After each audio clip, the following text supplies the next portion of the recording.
Hello, can you hear me? Yes, sir. So welcome in the afternoon session, but I have my own doubts whether the speakers are here or not. We have Madam S. Shanti. Yes, Oh, you are here. Yes, sir. Professor Shastri, is he here? So Shanti is here. And then we have Miss S. Motilal Nehru. He is not here. Jagdambal, C. Jagdambal. Present, sir. You are here? Great. Then we have Sethuraman. Great. Then we have Mr. Sampath Kumar. Yes, sir. Oh, great. So we have 1, 2, 3, 4. And then there is another 1, 5. So we have 5 speakers and we don't know whether these may turn up. Next page is there. Pardon? Please turn over next page. Oh yes, there is one on the next page also. Dr. Sushmita Bhaumik. Is she here? Huh? Dr. Sushmita Bhaumik? Yes. She has done it? Yes. Acha. Great. Motilal Nehru is on his way. No, she is from Calcutta, Baj College. You know her? I see. Huh? Mr. Motilal Nehru is on his way. He is? He is coming, you know? Yes, sir. Yes, sir. Okay. Have his lunch. Oh, acha, great. So we have 1, 2, 3, 4, 5 and then 6 people. And then we have just 2 hours. So we have just as usual, because I have never given more than 15 minutes to anybody. And after 12 minutes, I will give a bell like this. So after this first bell, kindly conclude within 3 minutes. I hope you would agree with me, because for the last 2 days we have been following this practice. So please don't mind. We have to learn this punctuality and respect for time from the foreigners who invaded us and ruled over us for thousands of years. At least this much we can learn from them. Respect for time and punctuality. So please try to manage within this time and don't transgress the time limit. Please. So that I don't have to give the bell for the second time. So without losing much time, I have the pleasure of inviting Madam Shanti. She is the ancient Indian wisdom of KAYAKALPA Yoga for the modern world. Madam Shanti. Yes, sir. Sir, I have my... And your time, the time now is 6 PPT. minutes past 2. Sir, I have my PPT, sir. Pardon? I have my PPT, sir. PowerPoint projection, yes, go ahead. But somebody is here? No, sir, nobody, sir. Okay, sir, okay. Got it? Yes, sir, I got it. So your time starts now. Okay, sir. வாழ்க வையகம், வாழ்க வளமுடன். Good afternoon to the chairpersons and all. My name is Shanti. Basically, I am a Siddha doctor. I am doing my PhD at Bharatiya University, Coimbatore, Tamil Nadu, and my guide name is Dr. K. Perumal. First of all, I thank our President S.K. Mailanandamaya and all the trustees, and especially Gupta ji and Dr. Pandey, the organizing secretary, for giving me this excellent opportunity. As my research topic is psychophysiological effect of Vedatri Maharishi's KAYAKALPA Yoga on PCOS case study. PCOS means Polycystic Ovarian Syndrome. Next slide. KAYAKALPA Yoga. We all know Kaya means body and Kalpa means immortal. It is a regenerating technique which was discovered by our ancient Siddhas, but it lost during the course of time. But this was once again brought back by our Swamiji in an easily understandable way. So, in South India, Vedic Rishi Agastya is said to be the father of KAYAKALPA. In his way, Vedatri Maharishi simplified and systematized the KAYAKALPA Yoga for the modern age. Next slide. This is our Guruji, Vedatri Maharishi. Next slide. Science of KAYAKALPA Yoga. In order to understand the science of KAYAKALPA Yoga, first of all we have to study the functioning of the human system. Our Vedatri Maharishi, this slide indicates that our Vedatri Maharishi's philosophy. First, it indicates body, life force particles, biomagnetism, mind and vital fluid. All are interconnected. First of all, we see body. Our Maharishi says body is divided into three types. That is physical body, astral body and causal body. We all know physical body is made up of millions of cells and life force is the cause for the physical body to function. Astral body inside the physical body, the life force particles making the circulation is called the astral body, and causal body is the magnetic body. The morning session itself our doctor in detail he give the explanation all about it. Life force particles, this is the smallest energy particles runs throughout the body. In the process of their spinning, they produce the biomagnetic waves. Our Maharishi says sum total of all the energy particles together is called the life force. Many ancient siddhas give the detail about it, but our Maharishi give this meaning of life force in an easily understandable way, and this is the great contribution given by our Vedatri Maharishi. And the third is the biomagnetism. It is generated within the physical body, and the life force particles liberate the formative dust particles are called biomagnetism. And we get the biomagnetism income and expenses or income, food, cosmic energy, energy from the center of the earth, and through meditation we got the biomagnetism. And the expenses are body function, sensual function and mind function. And the fourth one is mind. Our Maharishi says the extension of the biomagnetism through senses and through brain wave as a thought wave is called mind. That is, our Maharishi says the extension of the biomagnetism through senses and through brain as thought wave is called mind. And the fifth thing is the sexual vital fluid. It is the container of the life energy, life particle. That is, we eat food and it gets transformed into seven powders, we all know. That is, juice to blood and blood to flesh and flesh to fat and fat to bone and bone to bone marrow. And the final thing is the sexual vital fluid. In the sexual vital fluid, the ojas, the vital force exists. Next slide. Objectives of KAYAKALPA Yoga. What our Maharishi give is to withstand the aging process, to maintain the good health and youthfulness, to postpone one's death until you reach the spiritual perfection. Next slide. Objective of my study. My research study was aimed to prove how the practice of KAYAKALPA Yoga can cure polycystic ovarian syndrome in women. Next slide.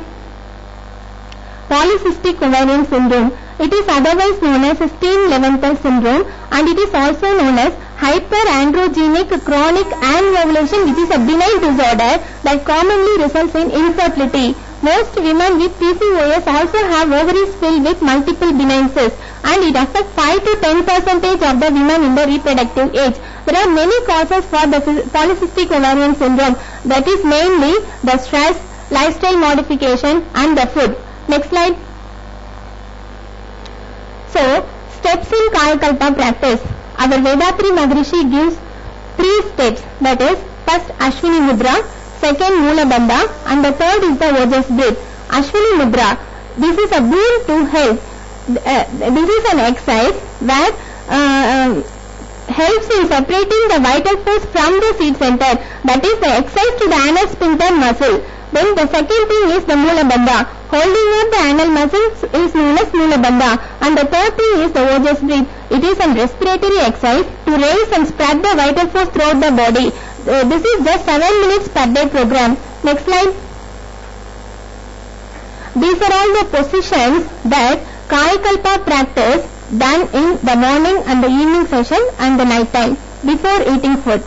Case study. My aim of the study: to control and cure the hormonal imbalance in PCOS patient. Analysis: first weight, second menstrual cycle, third the blood glucose level, fourth the FSH and LH level. FSH means follicle stimulating hormone and LH means luteinizing hormone level, and ultrasound scan. Next slide. So methods and design. I use it single group. 12 weeks of the study, daily do the practice of Maharishi's KAYAKALPA Yoga. The weight, menstrual cycle, blood glucose level, FSH and LH level, all are recorded in the log sheets. Next slide.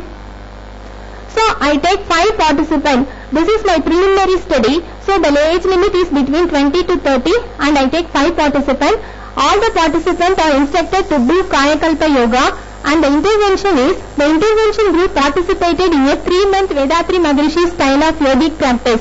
To facilitate and guide the home practice, participants were given an audio recording, and the group sessions were held twice per week. They were regulated by the yoga instructor through phone and direct communication. Next slide. Settings. These are all those. My research study was done at Jyoti Siddha Clinic, Aliar, and the Vedatri Clinical Laboratory Temple of Consciousness, and the Training Hall Temple of Consciousness. So the result is, doing Vedatri Maharishi's KAYAKALPA yoga, the PCOS get cured. Next slide. So discussion. Coming to the discussion, during the toning up of the nerves, we focus our mind in the Mooladhara chakra. This is an exercise where we give massage to the ovaries by contracting and relaxing the muscles in that region. So the uterus gets strengthened and the regular menstruation will occur. Otis breath is a technique in which the energy collected in the Mooladhara chakra is taken to the pituitary gland. An imbalance of the ovarian axis can lead to PCOS, and KAYAKALPA yoga can prevent this. Next slide. KAYAKALPA yoga is an intensive exercise done to regulate the endocrine metabolism of our body. Since PCOS is one of the endocrinal disorders, this yogasana is applicable to patients suffering from PCOS. Hence, KAYAKALPA yoga is considered as preventive and curative. Next slide. So, these are all the references that our Maharishi gives. Next slide. Thank you to ISIS and our spiritual scientist Vedatri Maharishi. Thank you, sir. I think my co-chair, Dr. Bharat,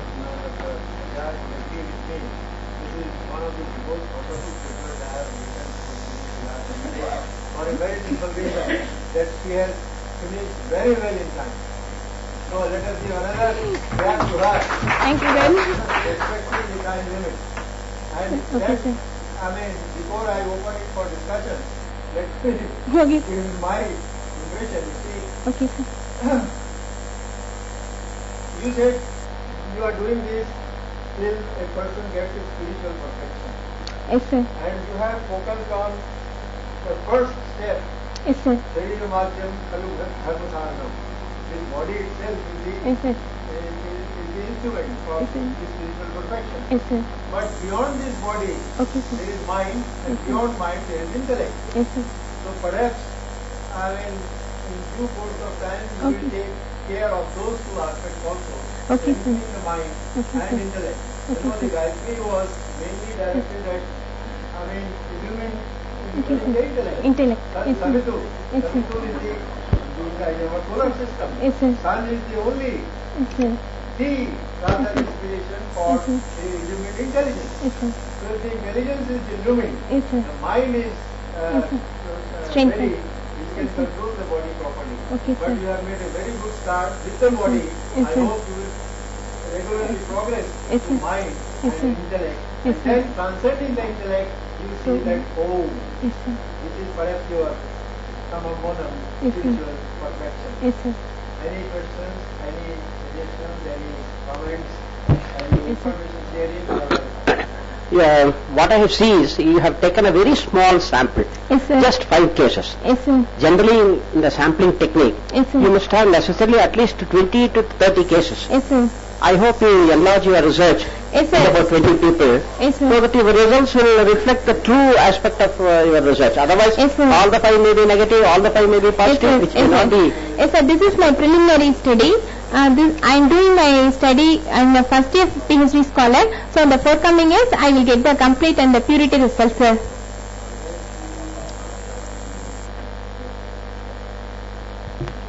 I have also a suggestion. Give full details of the things which you applied. That means, was Okay, it sir. only breathing exercises or yoga, or did you also do some water insertion and other things which are there in the yoga techniques? Yes, sir. Hot yoga and all those things. And you see, statistics is a very important phenomenon, no doubt. Yes, sir. But there are other aspects. Even if you are able to cure one person, Okay. I think it becomes a very good case study to be reported. Yes, sir. And I would congratulate you if Thank you you, are sir. trying to do it more rigorously on one person, Okay, sir. and also find out what we can do so Yes, that sir. it could be implemented. Yes, sir. I mean, we know it in general, Kayakalpa means complete change of the person. Yes, sir. So can it be used for such diseases like muscular dystrophy, multiple sclerosis, where we know it that we are not in a position to do it? Yes, sir. So kindly extend your work in that Okay, sir. direction also. Okay, sir. Thank you, sir. Thank you. One more question regarding this. It's not a question. I seek some clarification. How this changes occurs? See, by doing this Kayakalpa, Yes, sir. these abnormalities are changed. How it is occur? Could you explain little further? Yes, sir. Sir, generally, all the human body have magnetic effect. That is, the biomagnetism present inside the body. While doing Kayakalpa yoga, the biomagnetism get intensified and then it get transformed into biochemical reaction, because that we already says that the 7th Adu conversions. So, in the weakened area, while doing Kayakalpa yoga, doubling result we get. That is, the biomagnetism get transformed into biochemical reaction. So that only I get this result, sir. Thank you very much. Thank you, sir. We have Thank to you, sir. respect time. Thank you, sir. I have the pleasure of inviting S. Motilal Nehru. He is taking lunch. Then we have Mr. C. Jagadambal. Oh, sorry, madam. You will be speaking on yoga in school. No, sir, all are included. No problem. All are included. Okay, sir. Jaipan, one person want to speak, sir. Be blessed by the divine. I am Jagadambal. I come from Tamil Nadu, doing my PhD in Bardiyar University. The topic, the presentation of my topic is the yoga in school. As we all know, health is wealth. Life is not merely to be alive, but to be healthy and wealthy. As Virgil says that the greatest wealth is health. However, there is a tendency of a large number of people to run after wealth. So they work together more and more to gather wealth. In this process, they ignore their health. So many people spend their health in gaining wealth and then spend their wealth to regain their health. So if we have health, we probably will be happy, and if we have both health and happiness, we have all the wealth we need. So health and intellect are two blessings of life. Happiness lies first in all health only. So Mahatma Gandhi says that it is health that is the real wealth and not the pieces of gold and silver. So to get rich, never risk your health. For it is true that health is the wealth of all wealth. So we should take care of our health. For that purpose, we all should be educated. So education is very important for an individual success in life. Education provides people teaching skills that prepare them physically, mentally and socially for the world of work in later life. So education is generally seen as the foundation of our society, which brings economic wealth, social prosperity and political stability. So good people sacrifices their time and money and sometimes even their health to raise education level, because they realize that education is their passport to the future and for tomorrow. So many members of our society are not provided with safe and secure environment in which children can develop. So they develop abuse, violence against women and intrapersonal violence cause the cancer of our society. So proper education should be provided to all children, proper education in the sense the moral education. So yoga can be treated as a remedy for solving all these problems. So coming to the importance of yoga, as we all know, yoga is not a religion, it is a way of living whose aim is healthy mind in a healthy body. So man is a physical, mental and spiritual being. Yoga helps promote a balanced development of all the three. So yogic exercises recharge the body with cosmic. This facilitates attainment of perfect equilibrium and harmony, promotes self-healing, removes negative blocks from the mind and toxins from the body, enhances personal power, increases self-awareness, helps in attention, focus and concentration, especially important for children. It reduces stress and tension in the physical body by activating the parasympathetic nervous system. So the aspirant feels rejuvenated and energized thus. yoga bestows upon every aspirant the power to control body and mind. So the yoga in education is a very important factor. The yoga in education is the implementation of simple yoga techniques adapted for the classroom to help manage, energize the pupils and teachers alike. To promote effective learning, these techniques can be used from the nursery to the university and linked directly with the educational values. So we have to look at what science says about the growth of child, what psychoanalysis says about the child psychology, and how the hormones and glands alter and influence the rationally, emotional structure and creative output of the child. So balancing both hemispheres of the brain. Science tells that there are two hemispheres in our brain, the right and the left. These two hemispheres perform the different functions. The functions of the left hemisphere are linear, logical and intellectual. Those of the right hemisphere are artistic, creative and intuitive. So if we consider these facts, the education system does not allow the child to develop the full potential of the right and left hemisphere of the brain. The trend of the education has through books. You read, you memorize, sit for an exam, receive a grade. Either you pass or fail, again you read, memorize, sit for an exam and get your grade. So, but if you compare the influence of the different lobes of the brain, you will find that the linear and logical are more pronounced than the artistic and creative. This is one point. Another point is that the brain is the only medium through which we educate our mind. So the mind is a composition of four different faculties which in yogic terminology are defined as manas, buddhi, chitta and ahamkara. The word manas means to be rationalized, to think about something. Buddhi means intellect, chitta means an area of consciousness and where impressions are stored. So ahamkara is the concept of ego. In the modern education system, we are feeding only one aspect of the mind, that is buddhi. So we are not dealing with the manas aspect, which deals with the faculty to know what is right and wrong. So we are not dealing with chitta, where expressions of knowledge are stored in the form of memory and experience. Nor we are dealing with the ahamkara, the ego. Rather we are cramming buddhi with information without boosting up other aspects of the mind. So therefore, despite all our education, we are not able to apply it constructively and creatively in our lives.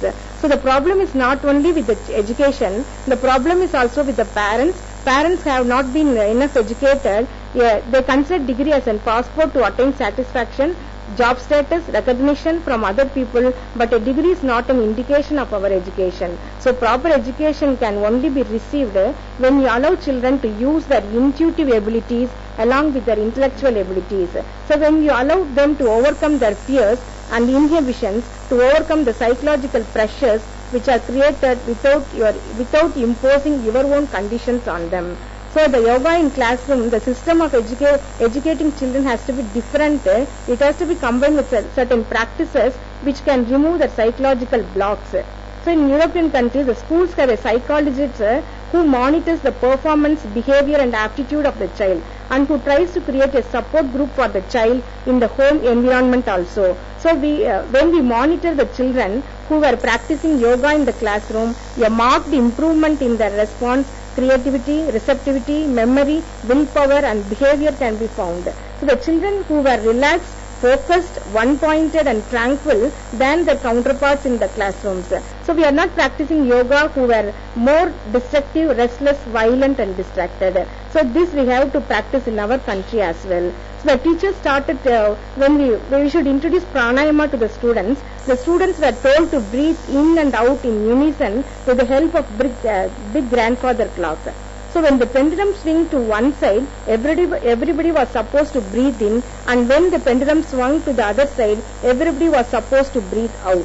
After a few moments, the breathing pattern had become regular and coordinated with the swing of the pendulum. So the teachers then gave instructions when the students were breathing out and became silent when the students were breathing in. So now you may wonder, what is this has to do with education? So but it is very important and relevant because psychologists have said that when we breathe in, we create psychological, emotional and rational blocks in our mind. So energy of the body, brain and mind is withdrawn. So when we breathe out, relaxation takes place in the body. So in the nervous system, in the mind and the brain. So if you provide information when the physical systems are relaxed, it is retained by the brain and not easily forgotten. So we should develop awareness and rapport with the students. So So yoga also helps to bring in concept of awareness. You have to develop a rapport with every student, not that of a teacher, but that of to considerate friend to whom they can come and say, look, I am having such a difficulty with my studies, what can I do? And you should be able to guide them. So if you incorporate some methods of concentration, then rapport develops as well as the awareness. So please remember that yoga is in the classroom is not confined to the physical practices and breathing techniques that are taught. Rather, the teacher has to be aware when to speak and when to be silent. So speech is the medium of instruction, but as well the silence is also the medium of instruction, because silence allows you to assimilate what you have just heard. So don't only speak only after 10 minutes, give the children a 3-minute break. After 5 minutes, have 1 minute break, because silent ask everybody to be silent. In the period of silence, get the children to play the game of observing their own breath. Ask them to count their own breath backwards from 15 to 1. So inhalation and exhalation is taken as one count, as one breath. So 15 breaths equal to 1 minute. Then again begin our instructions. This is another point, important point. Speech and silence has to be combined. So it is right time to provide a right education to the children. This project seeks to provide a framework within which the teachers and schools can choose and plan experiences that they think children should have. So yoga has been an integral part of health and physical education that has been a compulsory subject to the secondary school stage since 1988. The National Curriculum Framework of NCF 2005 adopted a holistic definition of health in which yoga is an integral part of it. So similarly, yoga practice contributes to the overall development of child, and various studies have shown that it contributes to the flexibility, muscular fitness, and also corrects the postural defects among the school children. So within this overall framework, both yoga and physical education are seen as the roots for achieving overall development of children. However, up till now, both yoga and physical education have not been given due importance, and neither has their contribution to the health and overall development of child been adequately acknowledged. So this is the right time for making health and physical education to consider as one important component of introduction of yoga in schools in order to make the subject as a subject par with other subjects of school education. The project can help in advocating the area of health, physical education to be treated as not merely an instructive area but also having strong experimental learning component. So the precondition for all development in healthy physical growth of children, this requires a basic needs in terms of adequate nutrition, physical exercise, and other psychosocial needs are addressed. The participation of all children in the free play, informal and formal games, and yoga and sports activities is essential for their physical and psychosocial development. So all students must be involved in the health and physical education activities. Those who choose to excel in games and sports need to be provided adequate opportunities also. So the curricular area adopts a holistic definition of health, and within which physical education of yoga contribute to the physical, social, emotional, and mental development of a child. So recognizing this subject as a core subject, health and physical education must continue to be a compulsory subject from the primary to the secondary stages as an optional subject to the higher secondary stage. So however, it needs to begin equal status with other subjects as well. So yoga could be introduced from the primary level onwards in formal ways, but informal introduction of yogic exercises begin only from the class 6 onwards. So all intervention, including even health and hygiene education, must rely on the practical and experimental dimension of the children's lives. So I may conclude that Maharishi's dream has come true now in the form of yoga as a part of education system. Our vision of wisdom has tied up with the major universities of South India. As a result of this, now syllabus have been framed and worked with the philosophy and teachings of our Maharishi to the benefits of the students' community in the respective schools and universities. Due to the continuous effort and stakeholders of the vision for system, the government of Tamil Nadu has approved to introduce yoga in the government schools as well. So this may yield a good result in the future also. So I may conclude with Maharishi's words, the sun is one, the earth is one, water is one, we all breathe the same air, nature has linked us all together by the invisible thread of universal energy, magnetism. So realization of this unity and oneness alone can lead to the universal brotherhood. Thank you. Thank you, madam. Thank you very much for being in time. And before I invite you for your observations, let me make a few small observation of myself. That is, you have taken a very small aspect of yoga. Yoga sarvatu kausalam, samastam yoga uchyate. And then in the Bhagavad, we have 4 yogas like we know. Jnana yoga, karma yoga, bhakti yoga, and raja yoga. But in the second Bhagavad Gita, it begins with Arjun Vikas Yogo Nam Prasamudhyaya. And it ends up with Yog Sannyas Yogo Nam Prasamudhyaya. There are 18 yogas. Okay? Now, yoga is a very wide term. And you are very rightly and very proudly taken up at the very root level, at the school level. So, we for our school children can easily, if at all, you can incorporate this sort of elements also. Because what you are taking care of is the heart part of yoga, the body part of the yoga. That is important. I am not trying to belittle the importance of the heart yoga. You need a healthy body to prosper in life and to attain a spiritual perfection, as your neighbor next to us emphasized. Wonderful. But please, I have one request, personal request to make. When I was addressing some visiting American professors in one of the exchange programs, I explained to them what is the correct pronunciation of the word yoga. If I pronounce it as yog, then ga is halan.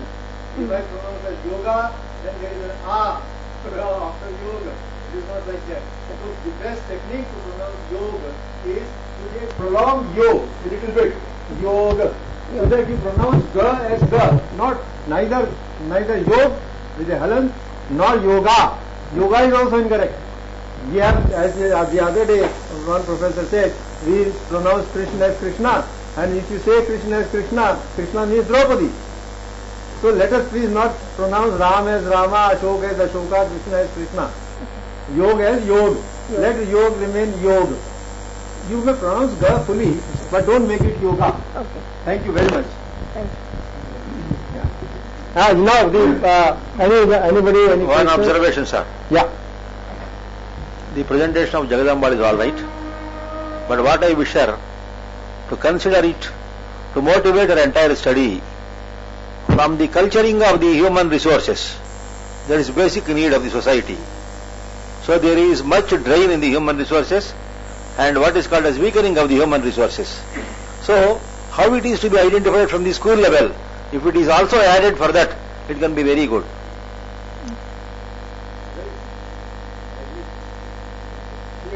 Yes, sir.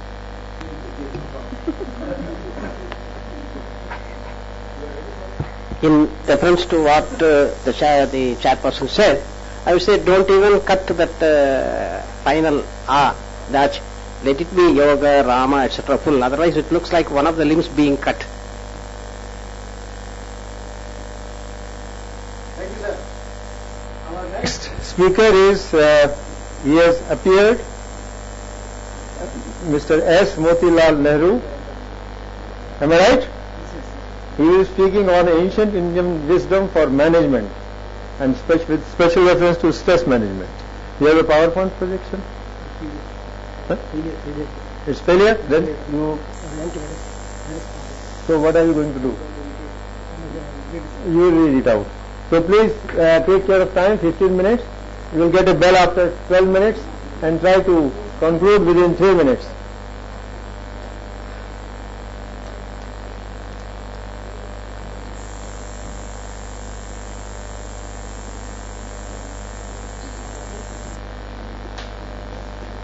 Or if you are still not ready, then do I invite? You are ready? So your time starts now, 2:37. You can take this mic.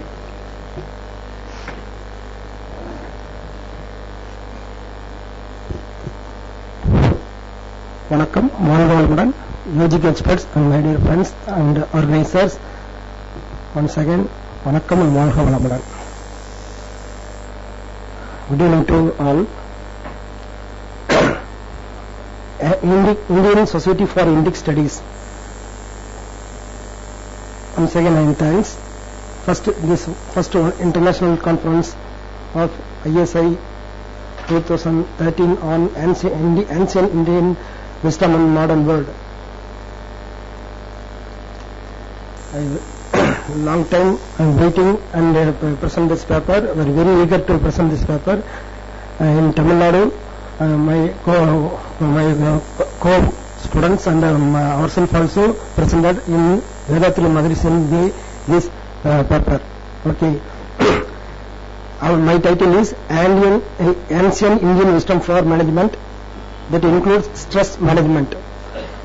My name is Motilal Nehru, PhD program doing Yoga for Human Excellence, Bharatiya University, Coimbatore, Tamil Nadu. My guide, Dr. N. Jyotirashmi, Vishnu College, Tiruchirappalli. My topic, stress management. Introduction. Ancient. Hegel says the Rigveda is the most sublime conception of the great highways of humanity. The Indian civilization, with a recorded history of more than 5,000 years, is one of the olden civilizations in the world, and the contribution of India and Indians to this world is enormous in various fields of knowledge, including the field of management. Several classics such as Vedas, Purana, Upanishads, the Ramayana and Mahabharata extra offer several management lessons which can be useful in the modern context. The World Health Organization predicts the stress will be the #1 killer in the world by the year 2020. This prediction itself is the reason enough to be distressed. So it is high time that we turn to ancient Indian wisdom to learn how to de-stress ourselves and lead a happy life. But therefore we move on to talking about a working solution for stress. Let us analyze it at its fundamental level. To the ancient Indian system of yoga, breathing is considered to be so important that before any task a yogi first prefers his breathing. Proper breath control is considered that he to healthy living. In fact, learning to do proper diaphragmatic breathing has been proven to reduce stress and anxiety permanently. Our Vedatrin way, Kundalini Yoga is an ancient form of yoga. Vedatri Maharishi is the founder of the Kundalini Yoga. He framed the Kundalini Yoga.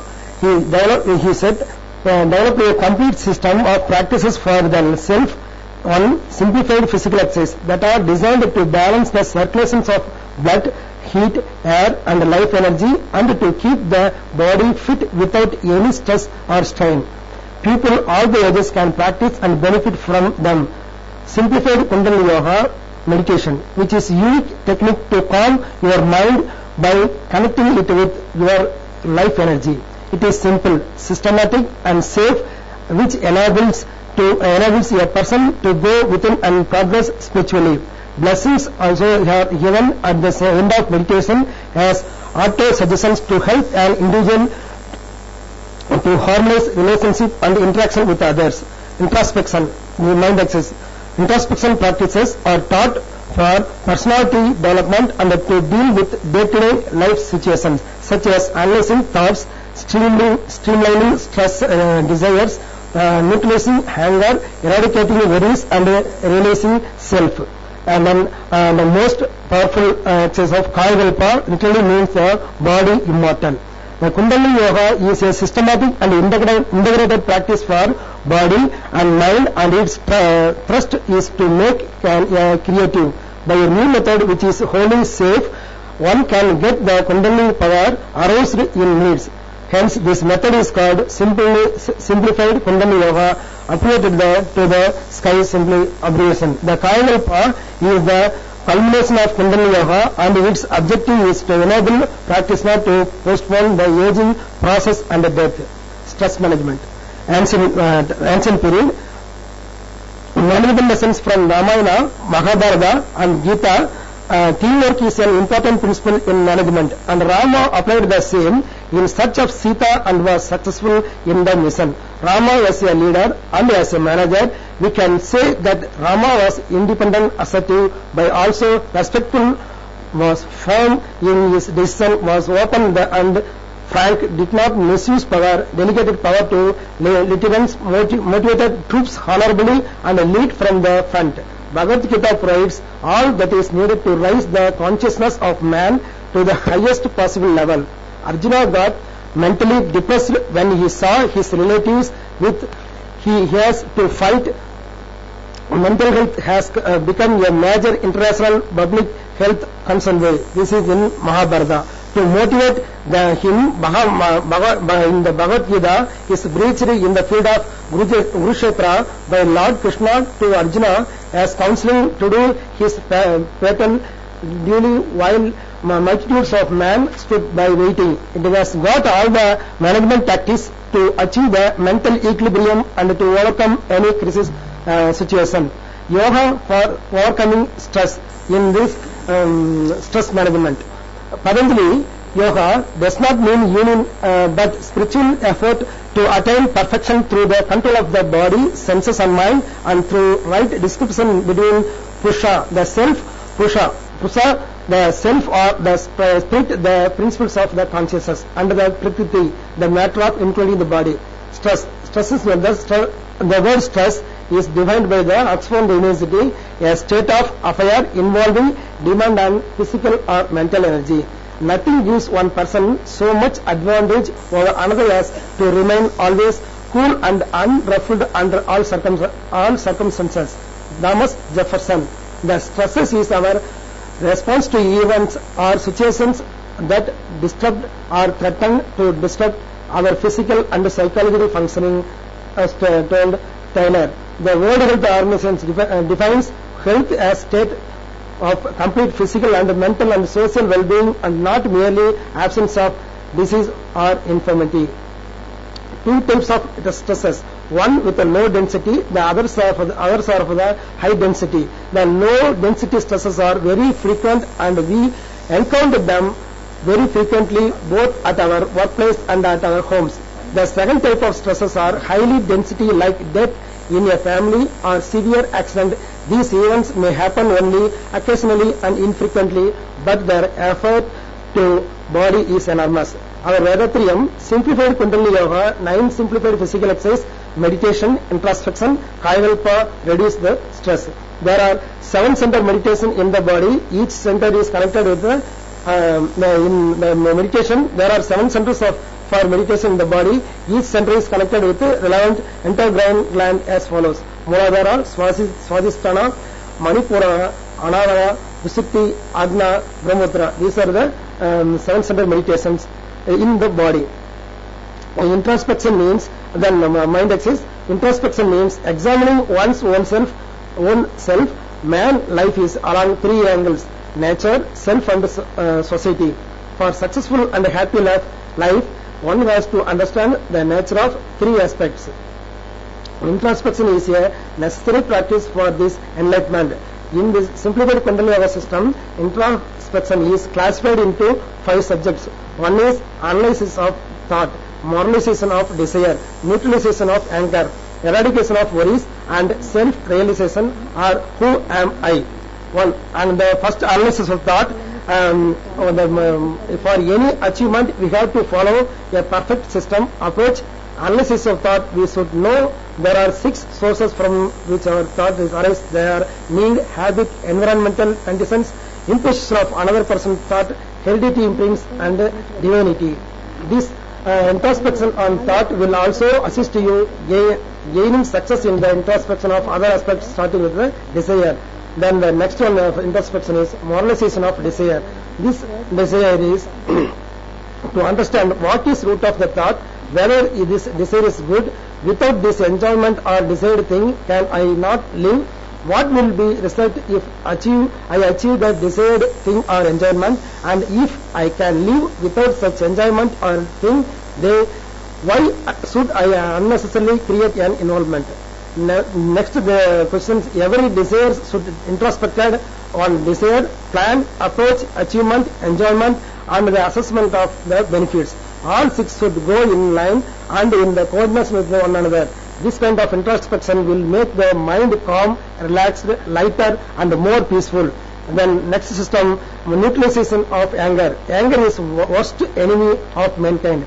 Anger is one of the 6 temperaments arising out inordinate or unchecked desires. Anger strains the relationship between body and life, force between life, force and mind between individuals of the society.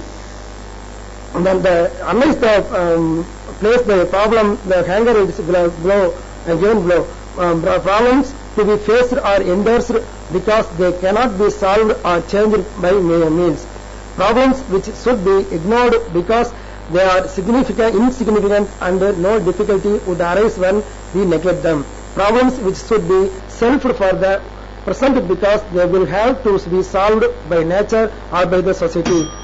Eradication of the worries, self-realization or who am I. Then the next one major exercise is KAYAKALPA yoga in our simplified Kundalini yoga. The KAYAKALPA yoga perfected by the Maharishi through 4 decades of sustained research is a culmination of Kundalini yoga. This KAYAKALPA yoga, the recycling of the sexual vital fluid is the very important secret in this practice. Simultaneously it tunes up the nervous system. These two actions produce immense benefits in the restructuring, strengthening and purifying the physical body. Resettling also develops intellectual clarity in the environment of consciousness. Stress management techniques. Stress management techniques. All utility of Indian wisdom, ancient wisdom, then balanced life. Limitations of our resources. During the certain eraser before Mahabharata war, Duryodhana closed the Sri Krishna large army for his help, while Arjuna selected Sri Krishna wisdom for his support. The episode gives us clue as to nature of the effective measure. The former choose members of the latter wisdom. Yoga management needs those work researches. Management needs those who practice but they breach yogasanas and mudras for some stress induced disorders and for stress and tension. Savasana, Sarvangasana, Pranayama, Siddhasana with Kumbhaka, Maharashana, Trigonasana, Padmasana and the yogic mudras. Simple, most effective ways to beat stress. Sleep well, avoid overwork, pursue your passions, let out pent up feelings. Laughter is the best medicine. Stop worrying, forget the things you can't change. Discipline your thoughts. Family and friends only saviors. Put things into perspective. Enjoy some quick time each day. Reconnect with your inner self. Push away negative influences. Focus on the good in your life. Treat yourself. Stay fit. Laugh out loud. My conclusion on Satyamavade Jayade. Gandhi's slogan is gives moral behavior, ahimsa way of life for peace. Our Vedatrimdev, our slogan is Valka Valamudan, the blessing it will give the human being for bright human life. Vedatri says healthy, warmer society, one world government. The opposite golden words for human being, thought, word, activity will give stress. It will give pain, disease, death. That's in society. Desires and earthly pleasures will give stress. It will give war.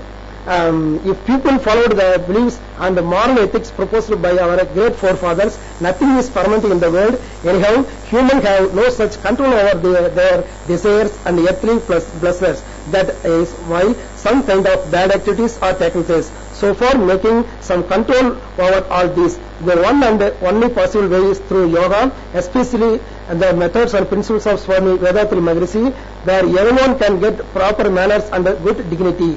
If we follow this, then we will understand and differentiate the real meaning of what is life. We can practice it every day. One of the best ways to learn the simple techniques is to know about the Vedatrian simplified Kundalini yoga, simplified physical exercise, meditation, introspection, and KAYAKALPA, which is an excellent plan for all-time people. Everything weaves through self, society, and nature to offer a healthy, harmonious, and productive way of life. Thank you very much.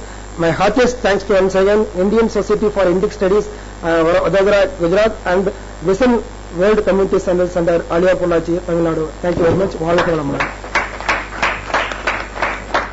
Thank you, Professor Dr. Motilal Nehru. You see, before I invite you, let me say that you have referred to the well-known methods of breathing, meditation, and Kundalini Yoga to meet stress, to manage stress in daily life. In addition to that, you have given us a wonderful prescription for managing stress in our daily life, as you are doing at your institute. Thank you really very much. And I think you have given a mix of a little bit of philosophy also, so that philosophically as well as physically, using both techniques, it is very much possible to meet day-to-day challenges of life which are stress-producing. Thank you very much. Any questions, any comments from the audience? If not, we move to the next. That is, I invite K. Sethuraman. Now before that, what is the exact title of your paper? Ancient Indian Wisdom for Management, with special reference to stress management. I think you can revise the paper by including title only about stress management, because once you use the word management, then the question of communication, decision making, human resource, all these things will come into, and people will be misled. So you can stop management and make it simple. Just stress management. Yes, he has agreed. Now we invite Dr. K. Sethuraman, and he speaks on science and philosophy. That is my favorite subject. Because I am a student of science, I have been a student of science, and I am interested in philosophy. So it is 2:55, your time starts now. I proud to present my paper Science and Philosophy. I first of all thank to Gayatri Maharishi to be here. Science and Philosophy is main point is dual realization, realizing the excellence of sixth sense, living moral life, enjoying the natural happy.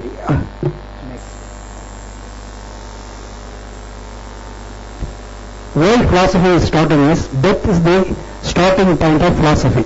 The idea of death has ever been the strongest motive power of religion and religious life. Man does not want to die.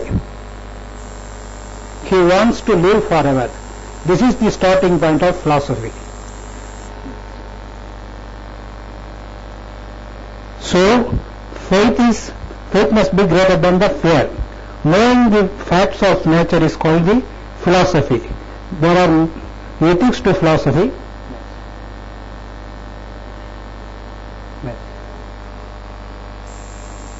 The science, what is the science means? Implementation of philosophy for material prosperity and in moral behavior for achieving happy, successful and peaceful life is science. How to live means living way is love and compassion. We must all love everybody. In Bhagavad Gita, Krishna says, who sees everything, everywhere me, he will be inside me. So everything is made of God and everybody is God, so we must love everybody.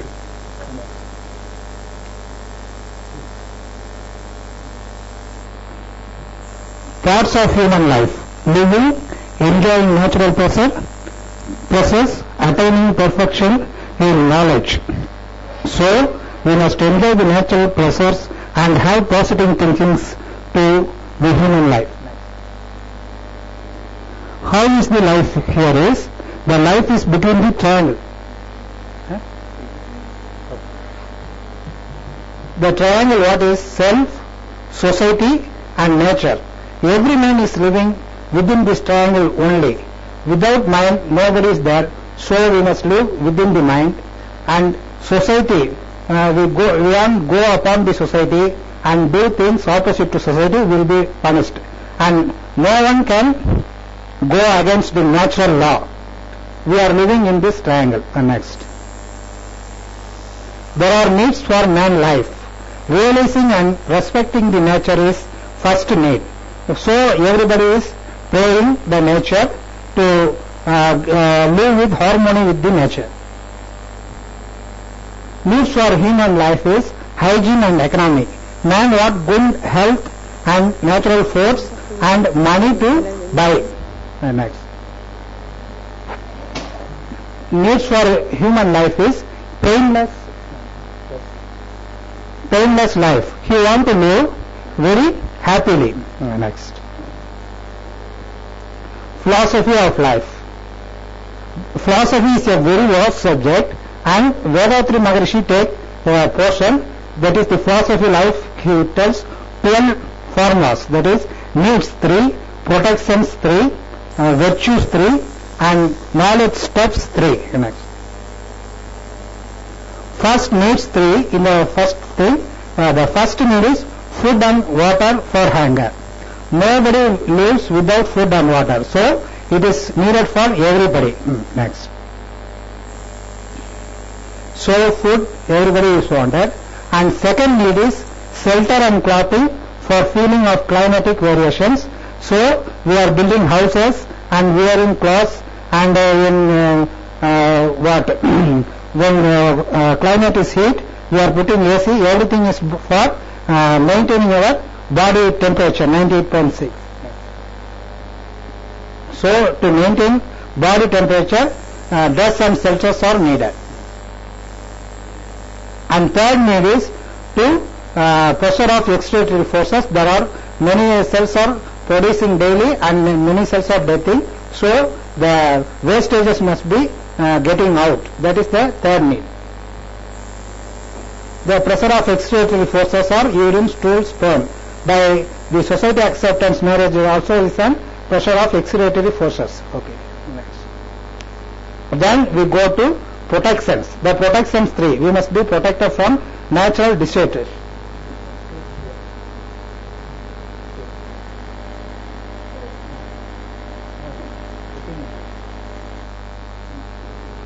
Like tsunami and everything.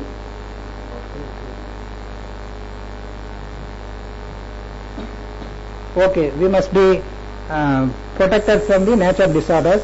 The tsunami is coming when the people live without some distance from the sea, they won't be distorted. Okay, next. Then protections against enmity or other living beings. So there are enemies in their life. We must be protected from our enemies. That is one protection. And next. Against accident. So we must be very careful to avoid accident. We must follow the rules. Then we can avoid the accidents. Then there is a 3 virtues: morality, duty, and charity. Morality is what means? The famous Indian Thiruvalluvar says, decorum gives special excellence. With greater care, decorum should men guard that life which all men share. So decorum is main, greater than the life. So all saints says that is morality is an important thing. Swami Vivekananda says, education is the manifestation of perfection already in man. So we must be perfect by getting a moral education. Without moral education, many problems we are facing now. So moral education is needed and must for today's education. Our Guru Vedatri Maharishi says, discipline through thought, speech and action. This is an using thought, speech, action not to harm ourselves or another at present or in future, either physically or mentally, is called discipline. This is the formula. So saints say what is good actions, virtue, and bad actions are sin. That is punyam and pap, they are saying. Okay, next. Duty. We are The word duty comes from the derived in due. We are due to the society, so everybody must do the duty, then only we will be very helpful life. So we are taking food for one hand food, the farmers must work and many people must work, then only we get food. So in due we are doing our duty for the society. Every man is due to the society because all are enjoying the benefits and prosperity of the society. Next. So next what thing means, children and grandpeoples cannot work, saving them is also a duty. Next. Charity. Charity what means, if we give anything that is not come to us, but it is a charity. Orphans, invalids, old people and persons ill health needs people. The needs of these people are to be balanced only by charity. Next. Helping others without any expectations is called the charity. Steps of knowledge: faith, understanding and realization. Without faith we cannot even take a step to walk. So faith is the first step of the knowledge. Next. Understanding the law of nature by moral stories, obeying parents' advice is called the faith. The most expensive thing in the world is trust. It can take years to earn and just a matter of seconds to lose. Knowledge. Understanding cause and effect system using explanations and experience is knowledge. There is no good higher than truth, Mahatma Gandhi says. So nowadays we want to know about the knowledge with explanation. If you do this, then it will be happen. So all people will be become very clear of cause and effect system, then they won't do mistakes. And third step is the realization. Realization is perfection of knowledge, and they will show ways to other peoples. They are the saint, the followers will be there. As the people under the faith and understandings are guided by the wise man and men of experience's life. He is the model role of the peoples. Okay, next. If these 12 principles are elaborated and taught properly to youngsters, the purpose of education will be achieved. This itself would be a real spiritual education. And from this, Vedatri Maharishi says, for better living, the understanding of the 12 principles of life is imperative for all sections of people in the human society. These 12 principles of life are essence of Vedas and the core and goal of all the religions in the world. The two important sections, politics and economics, are also having their roots only in these 12 principles. The majority are not even aware of the existence of these principles. The result is that miseries and problems are increasing day by day by human society all over the world. The time has come now for all peoples to understand these principles and follow them in their life. Leaders and publicists the world over are streaming the need to provide universal education. If these 12 principles are elaborated and taught properly to all the youngsters by methods suitable for the respective age groups and level of understanding, the purpose of education will be achieved. This itself will be the real and spiritual education.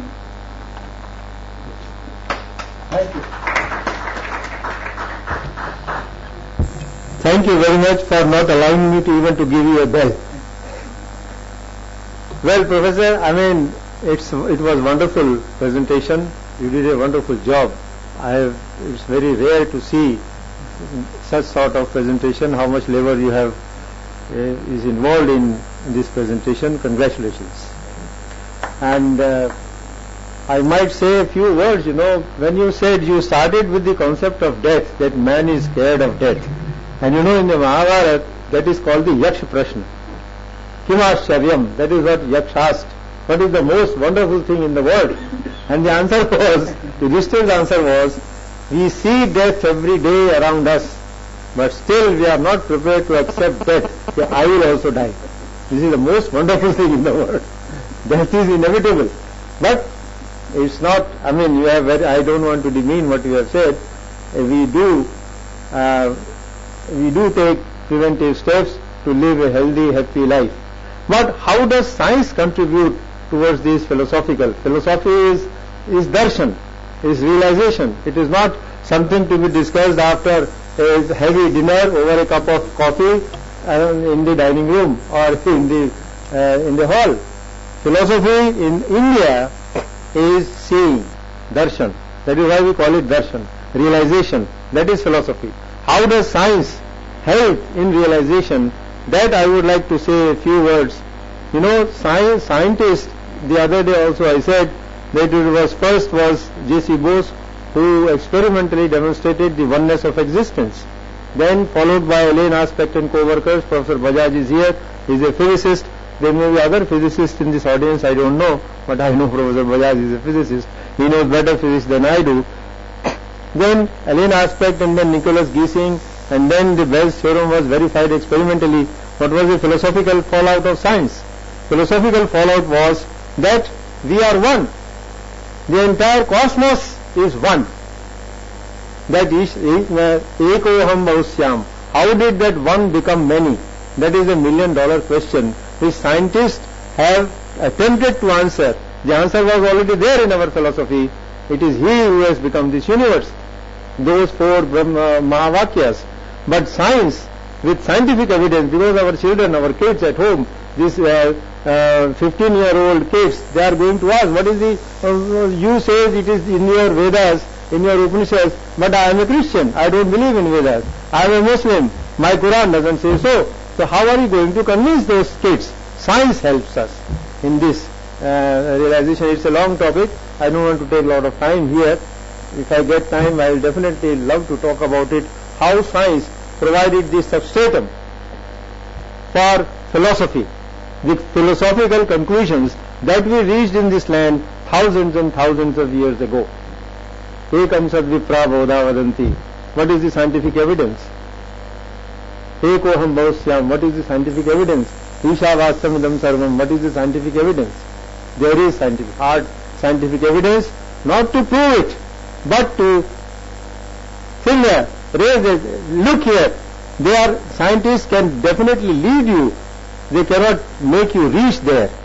Because even Vedas also say, Charaiveti, Charaiveti, march on, march on. Vedas have their own limit. That is why they are designated as Aparavidya, inferior knowledge.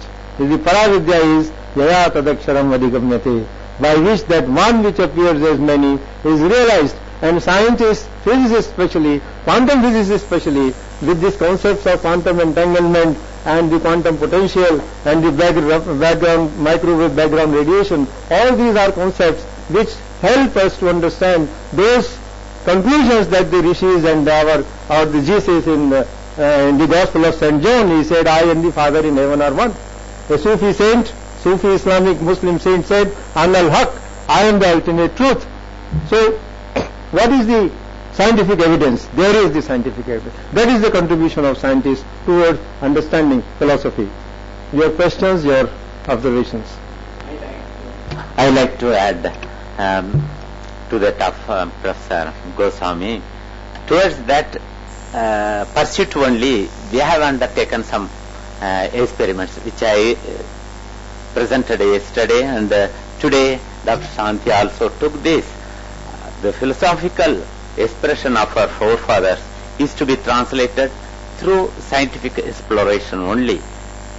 These are not far, because with this instrumental tied with along with the thought, good analysis, we can bring to this world the truth through science, and it is possible to translate this. This is our effort.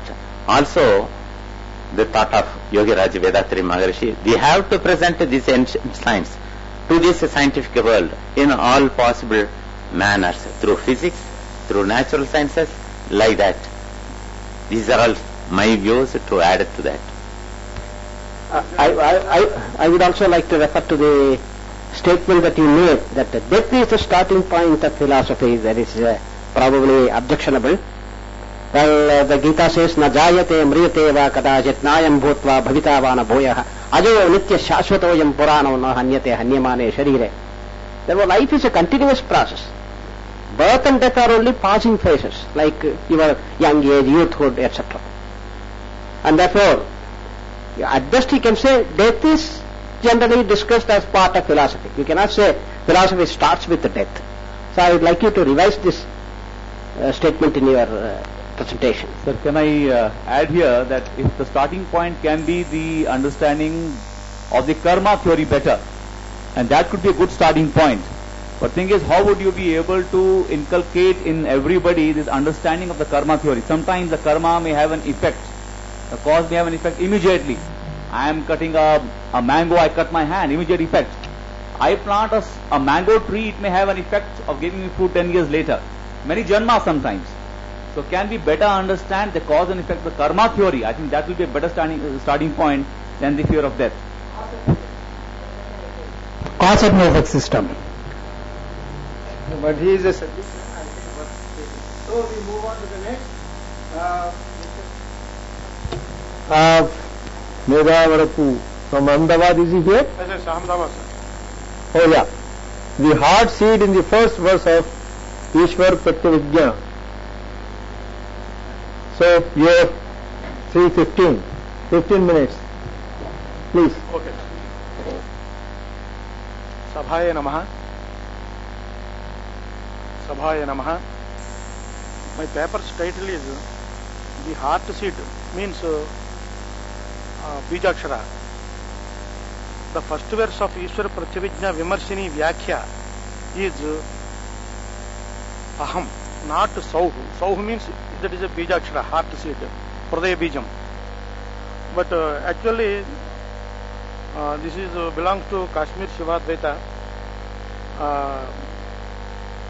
The Kashmir Shivadvaita is mainly based on the text of Utpaladeva, Ishwara Pratyavijna Karika, a Pratyavijna system of Kashmir philosophy. Recently an article published by Japan scholar Yohi Kawajiri as a critical edition of the Ishwara Pratyavijna Vimarshini Vyakhya on the first verse, like Mangala Shloka. He expressed that he extracted that a Bijakshara from the first verse, which was commentated by an anonymous southern commentator on Ishwara Pratyavijna, that Bijakshara is Sau. But I differ that, and I think he is wrongly interpreted that Vyakhya of southern commentator. In my opinion, the heart bija is not Sau, it is Aham. Because I will, before going to explain my paper, I will briefly summarize the commentators of Ishwara Pratyavijna. The first Vritti himself written by Utpaladeva on his Ishwara Pratyavijna Karika, and afterwards Abhinavagupta wrote two commentaries. One is Vimarshini and the second is Bruhati Vimarshini, a huge commentary. Afterwards his disciple Chamraja wrote, and afterwards Bhaskara Kantha, a well-known commentator named as Bhaskari. These all are Kashmirians. But in southern Tamil Nadu, Sundara Bhatta and wrote a commentary namely Vijnana Kaumudi, which is supported, the entire Shivadvaitam is also had roots in Vedas and Upanishads, and he supported the theory with Shankaradvaita.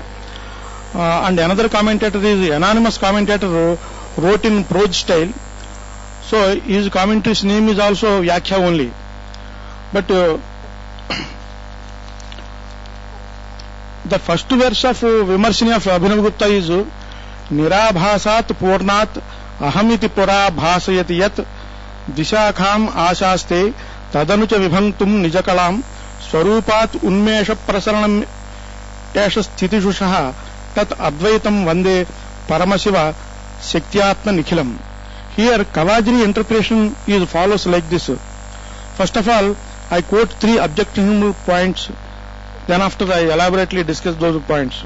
The first his point is, in interpreting the first verse, Bhaskari, a commentator of Bhaskara, neither refers to the Paratrimsika nor mentions the heart seed, Hriday Bija Sauhu.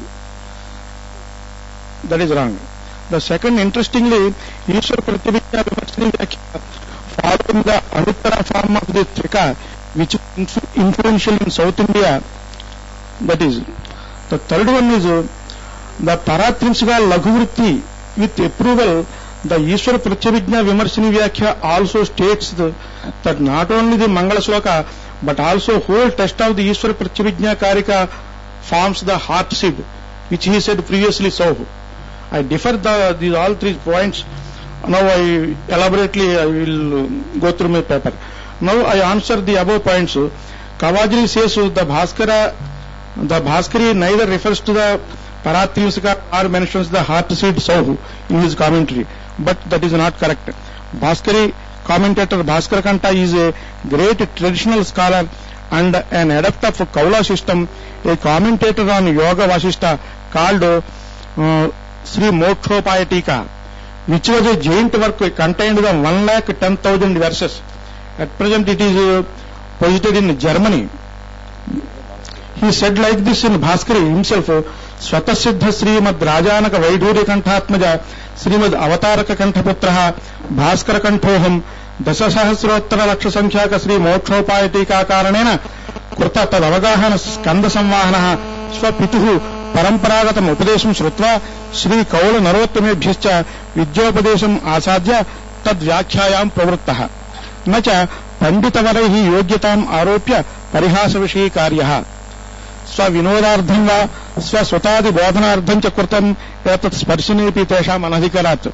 Means Bhaskara said this, no scholar should not think as it was written for the benefit of showing my self-scholarship or teach to my descendants, because they are not worthwhile even to touch it.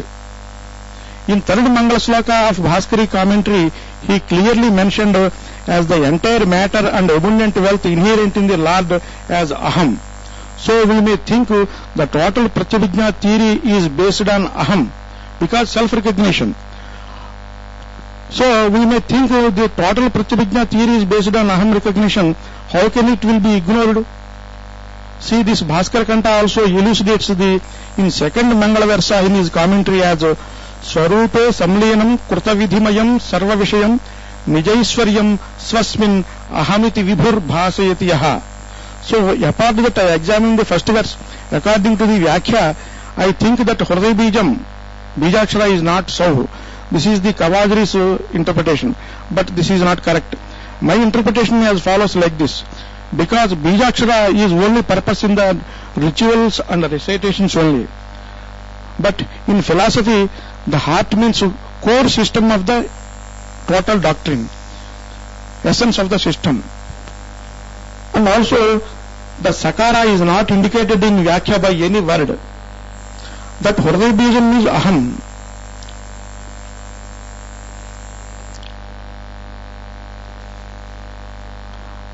Tad yatha anena anuttaram. Anuttaram means akaraha in Vyakhya.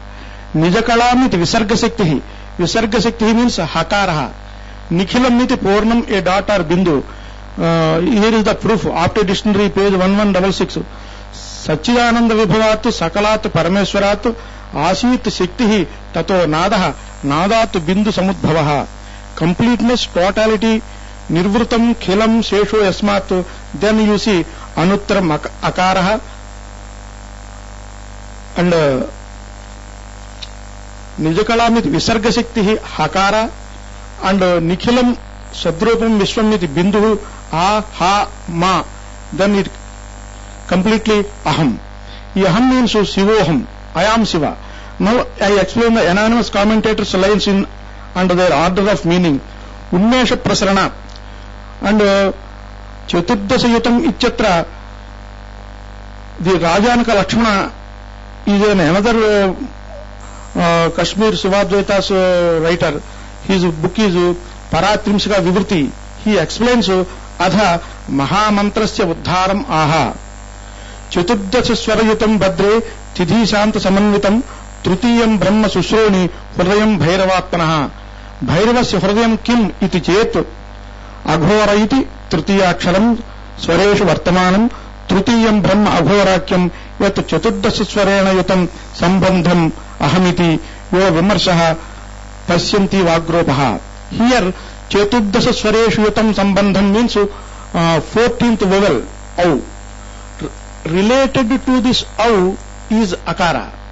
Thidihi panchadasaswaraha, the 15th vowel is Santaha means savargasya antaha, hakaraha, shashasaha. Then if we conclude all these letters, it will become ahamiti yo vimarshaha. Pashyanti vagrupaha, that is aham. This is called by Bhartrihari as Pashyanti. In Vakyapade, in the Vakyapadiya of Bhartrihari, Avibhagatu Pashyanti Sarvata Samhruta Kramaha Swarupa Jyotirevantah Sokshma Vag Anapayini. Atra Trutiyam Brahma means third Brahma. Who is this third Brahma? There is a Brahma Vakya, Om Tat Sat. In this line, third one is Sat. So that is the Sadrupa Brahma, Chit Prakashaha. Next he quotes Avida Pramatra Siddhi, 22nd verse. Prakashasya Atma Vichyantihi Aham Bhavohi Kirtitaha. The resting place of self-consciousness is called Aham Bhavaha. And Adhaja Trutiyam Brahma Aghoramantaha Chit Paramarshito Bhairavatmanaha Swachanda Bhairavasya Hurayam Sarabhuto Mahamantraha Hurayam Devadevasya Sadhyo Yoga Vimokshadam Yetadahanta Paramarshatmakam Sarvavedyam Kimapi Paramam Hurayam Rahasyabhutam Devadevasya Chidatmanaha. Pancha Brahma form of Lord Shiva are Sajyojata, Vamadeva, Aghora, Tatpurusha and Ishana. They create the 5 elements: earth, water, fire, air and space. In these 5 forms, third one is Aghora.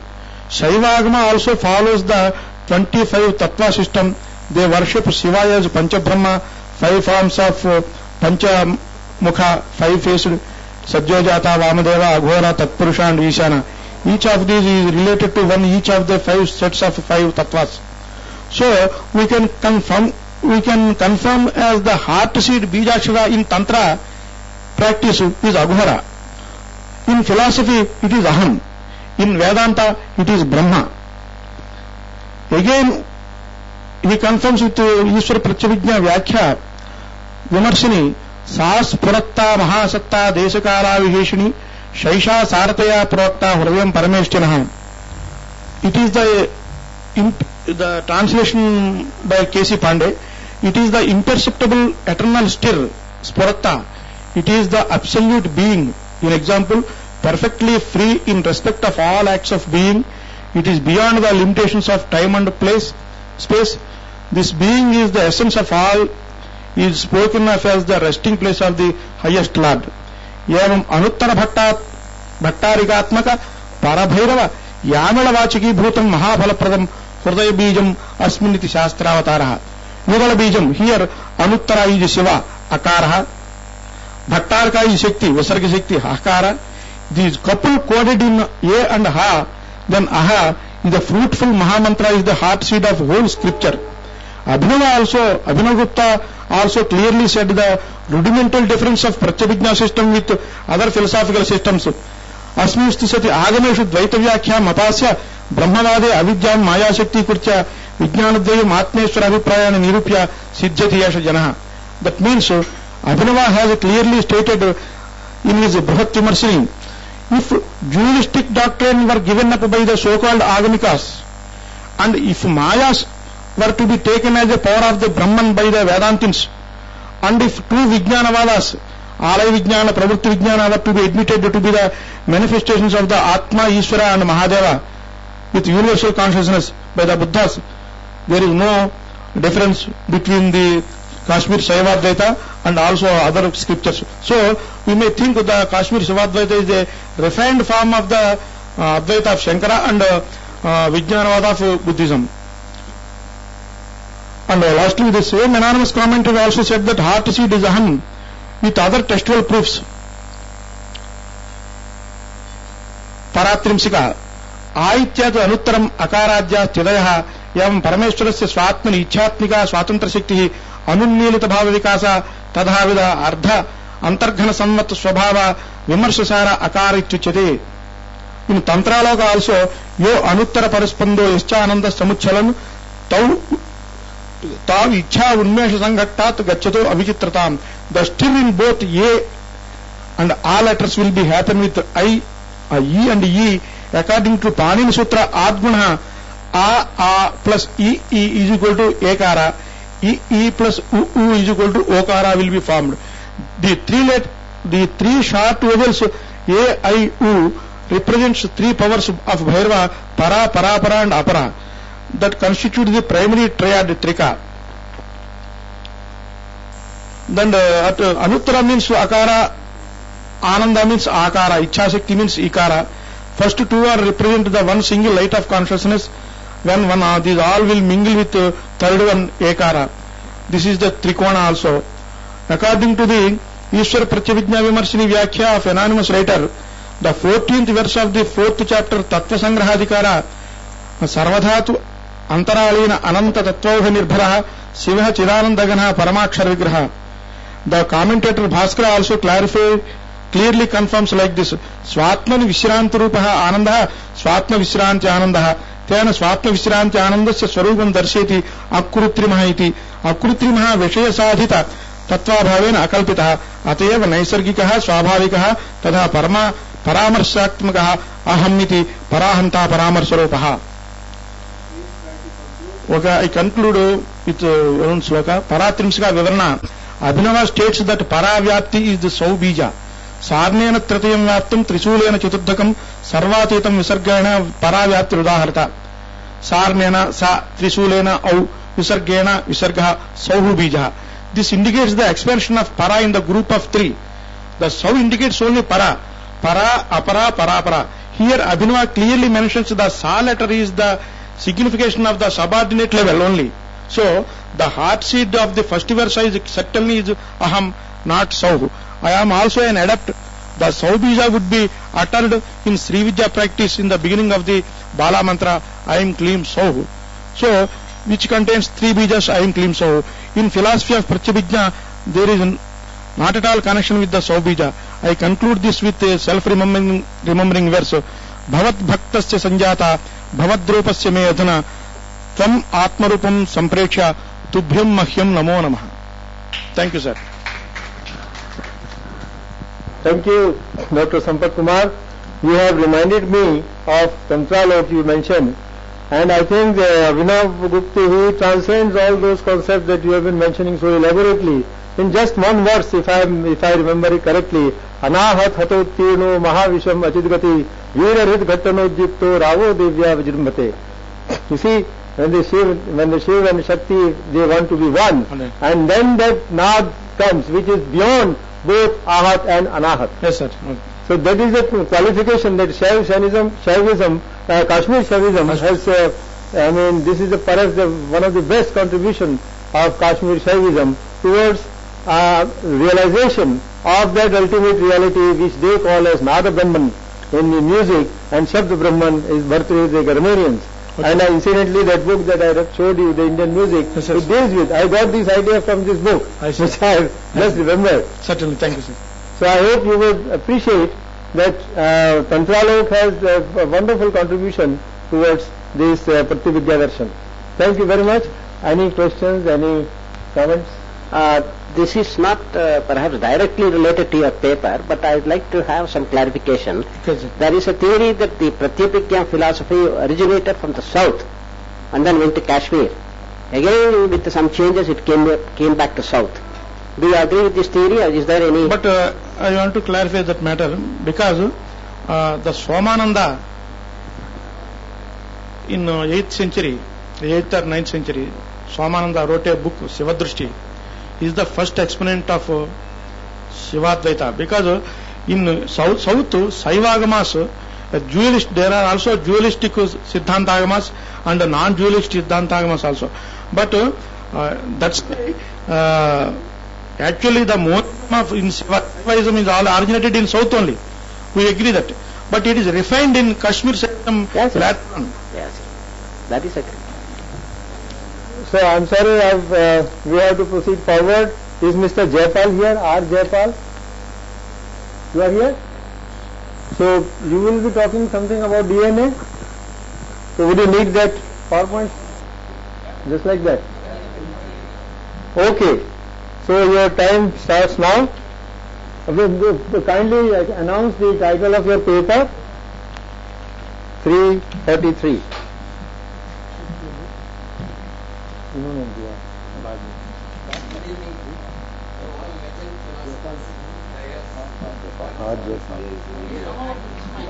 Vijayalakshmi सी विजयलक्ष्मी हाँ विजयलक्ष्मी और उसके बाद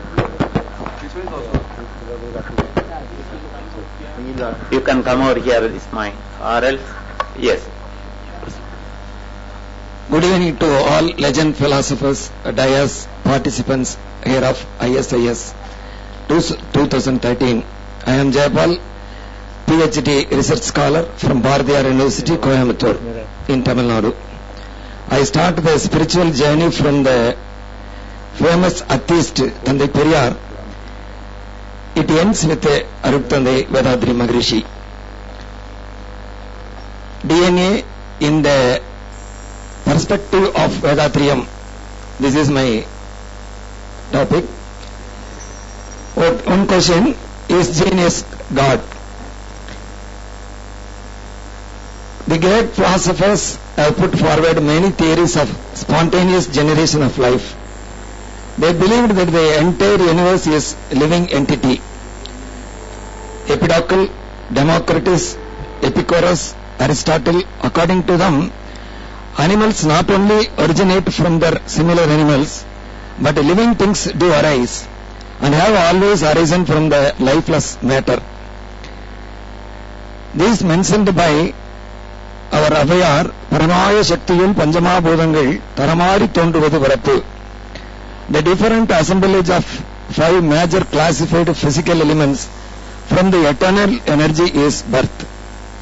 A living organism implies the essential principle of operate its own system, that is programmed improvisation, compartmentalization, energy, regeneration, adaptability and circulation are the 7 fundamental pillars that can be put together in an acronym PICERAS.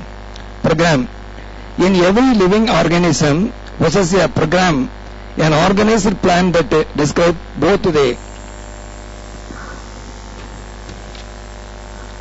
ingredients themselves and the kinetic of the interaction. This is implemented by the deoxyribonucleic acid that encodes the program. Thus DNA plays the role of chip in a computer. Improvisation. DNA changes and vicissitudes of its ambient environment of where it occurs. Compartmentalization, self-life, depends on the reaction kinetic of its ingredients concentration. Simple dilution of the contents of the ingredients of cell loses its life. Therefore, a container is essential to maintain the concentration and arrangement of the interior and also perfect the living organism from the environment. Energy. Life involves movement of chemicals of the body. Life force, that is Akas, is the energy of the physical body. The ectoplasm, succulum, captures life force according to its concentration. Regeneration. The evaluated adequate knowledge improved by the parental one. The living system uses a clever trick to perfect the regeneration. It is one of the superior methodology. How to get the knowledge of regenerate? Adaptability. A mechanism change part of its program due to the environmental condition. DNA in every cell of an individual organism is identical and it contains all the necessary information to construct the whole organism. Father of genetics, Gregor Mendel, work was published in the form of 3 laws of heredity: law of dominance, law of segregation, law of independent assortment of genes. Indian philosophy says these are the role of total consciousness. Arthur Bornberg of Stanford University synthesized a single-strand DNA that could make a duplicate of it. How DNA in the nucleus imprinted with a particular message encoded in the portion of gene. Jacob and Monod theorized in 1961 that only a small percentage of gene in a cell give instruction for the operation of that particular cell. Each of our cell has more information than 250 volume of books like Webster and unabridged. Dictionary greater than 1000 pages. How is it possible? Swami Vedadri Maharishi explained the imprints formation of living beings. Genetic center. The physical body is made up of Panchapodas, vice, energy particle, life force, second air, third fire, four water, fifth earth, solid particle.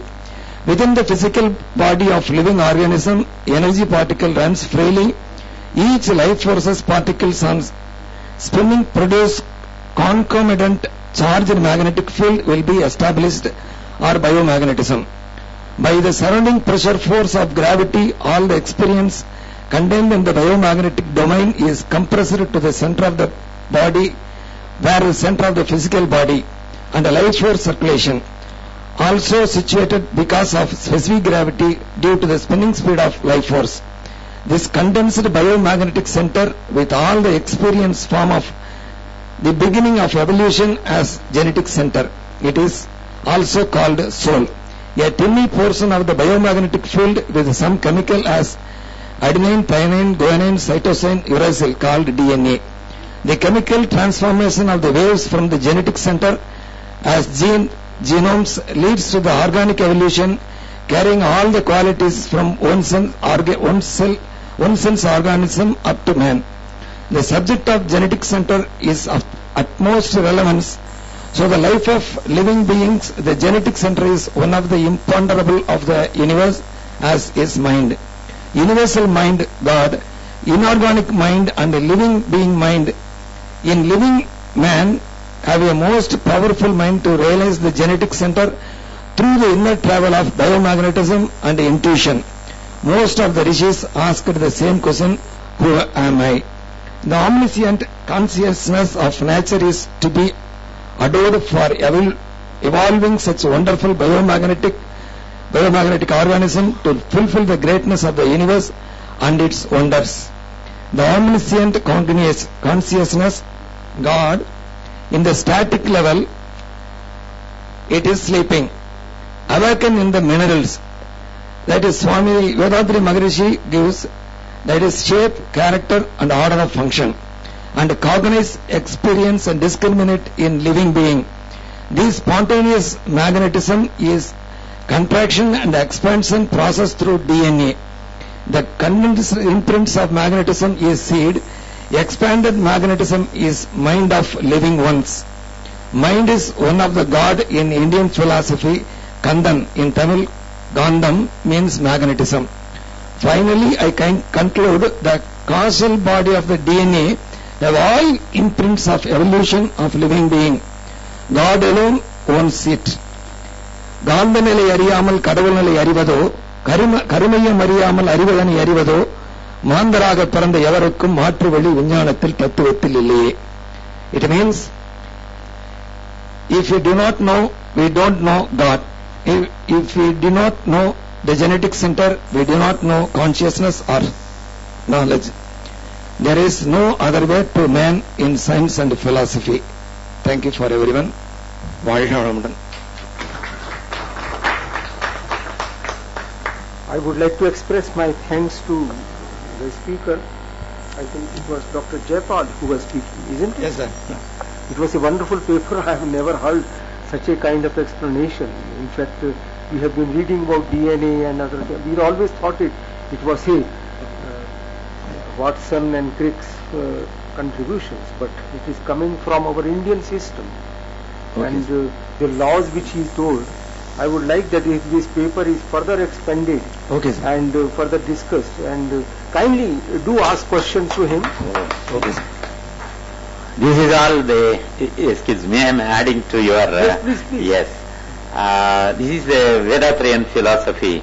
He has simplified the whole system of our ancestors in such a manner it is given to this modern world in a scientific way.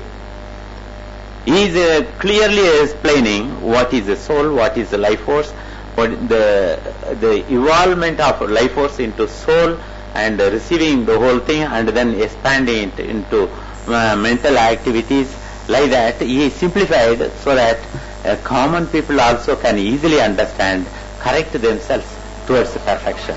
So I think we are very happy to hear what you said, but we should not underrate. And if somebody has tried to explain the things in a language which is understandable to us, I mean, I was listening to our other person. I was so surprised that so many things were known to all of you, and because of language problem we could not understand it. And the credit has gone to others. It is good thing that they have taken credit, but it is also true, it becomes our moral duty. If we have some knowledge, why we should not go to the other person? Yes, correct. This is a very big criminal thing which we Indians have done it.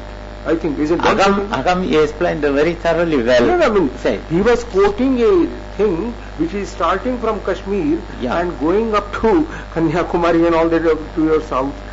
I mean, such a great thing was existing, and I think this conference has brought out different experts and different knowledgeable persons at the same platform.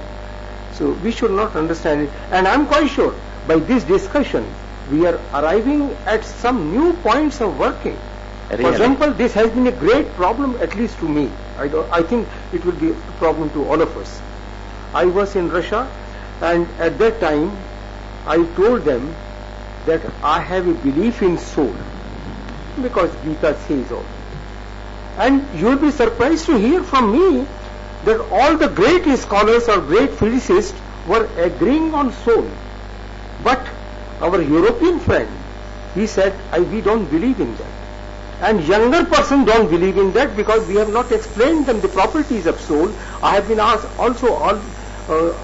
the persons that the properties which are enumerated in Gita, in Sanskrit, that soul is something which cannot be cut, which cannot be made wet, and all those things, I want to verify it experimentally. I would like to see in which direction the soul goes, what is its weight, what is its mass, and how it goes, the life and death questions, all those things. So many of my other friends said, that means you have not understood soul at all. I mean, they criticize. But you see, we scientists we are not satisfied with the simple criticism.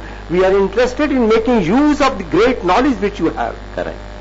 And that is what I was saying, that when he read about DNA molecule and its structures and properties, I am quite sure these properties were not known to us, at least in the science.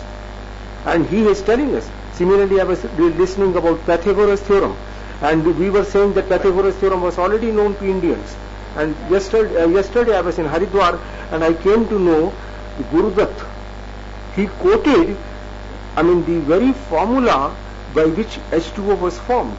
And I think it was here somebody read that great line in Sanskrit, and he said H2O, that water is made up of hydrogen and oxygen. This was already known to them, and it was a very correct statement, because there was no difference between H2 and O and then putting them all together.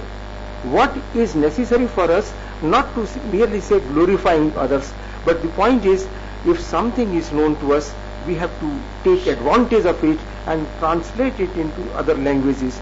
That is the great thing which is needed. And I am quite sure we can contribute something to the advancement of the knowledge, and that is absolutely necessary. And one thing which I would like to insist on this, you see, many of the papers which I listened, for example, there was a lady, you talked about the yoga in schools and all those things. And before, yoga, and most of the persons have been talking about yoga, but they forget about the concept of Ashtanga Yoga, which is necessary. Because if you talk about only breathing exercises, I was in Germany and I noticed that they have opened up whole institutes teaching yoga. I went to America, and there also I found in the hospital there is a separate department of yogic exercises. Kindly do remember it is not only breathing exercises.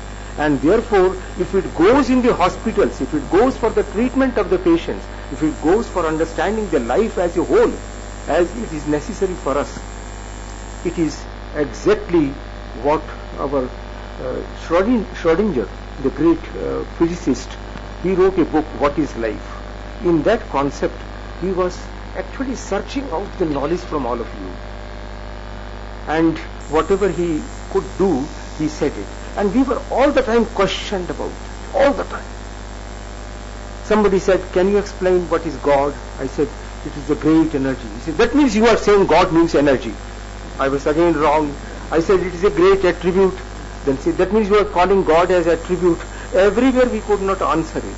So it is necessary that the philosophers should define it as clearly as possible, so we the scientists could follow it and try to find out the exact thing. And you listen the talk of mind you were talking about, a wonderful concept which he has brought out, and he is trying to do it completely in a right manner, and we will not like to leave that point. I would request him that the 8 points which you told us, I mean, there also soul was involved, soul, spirit and all that.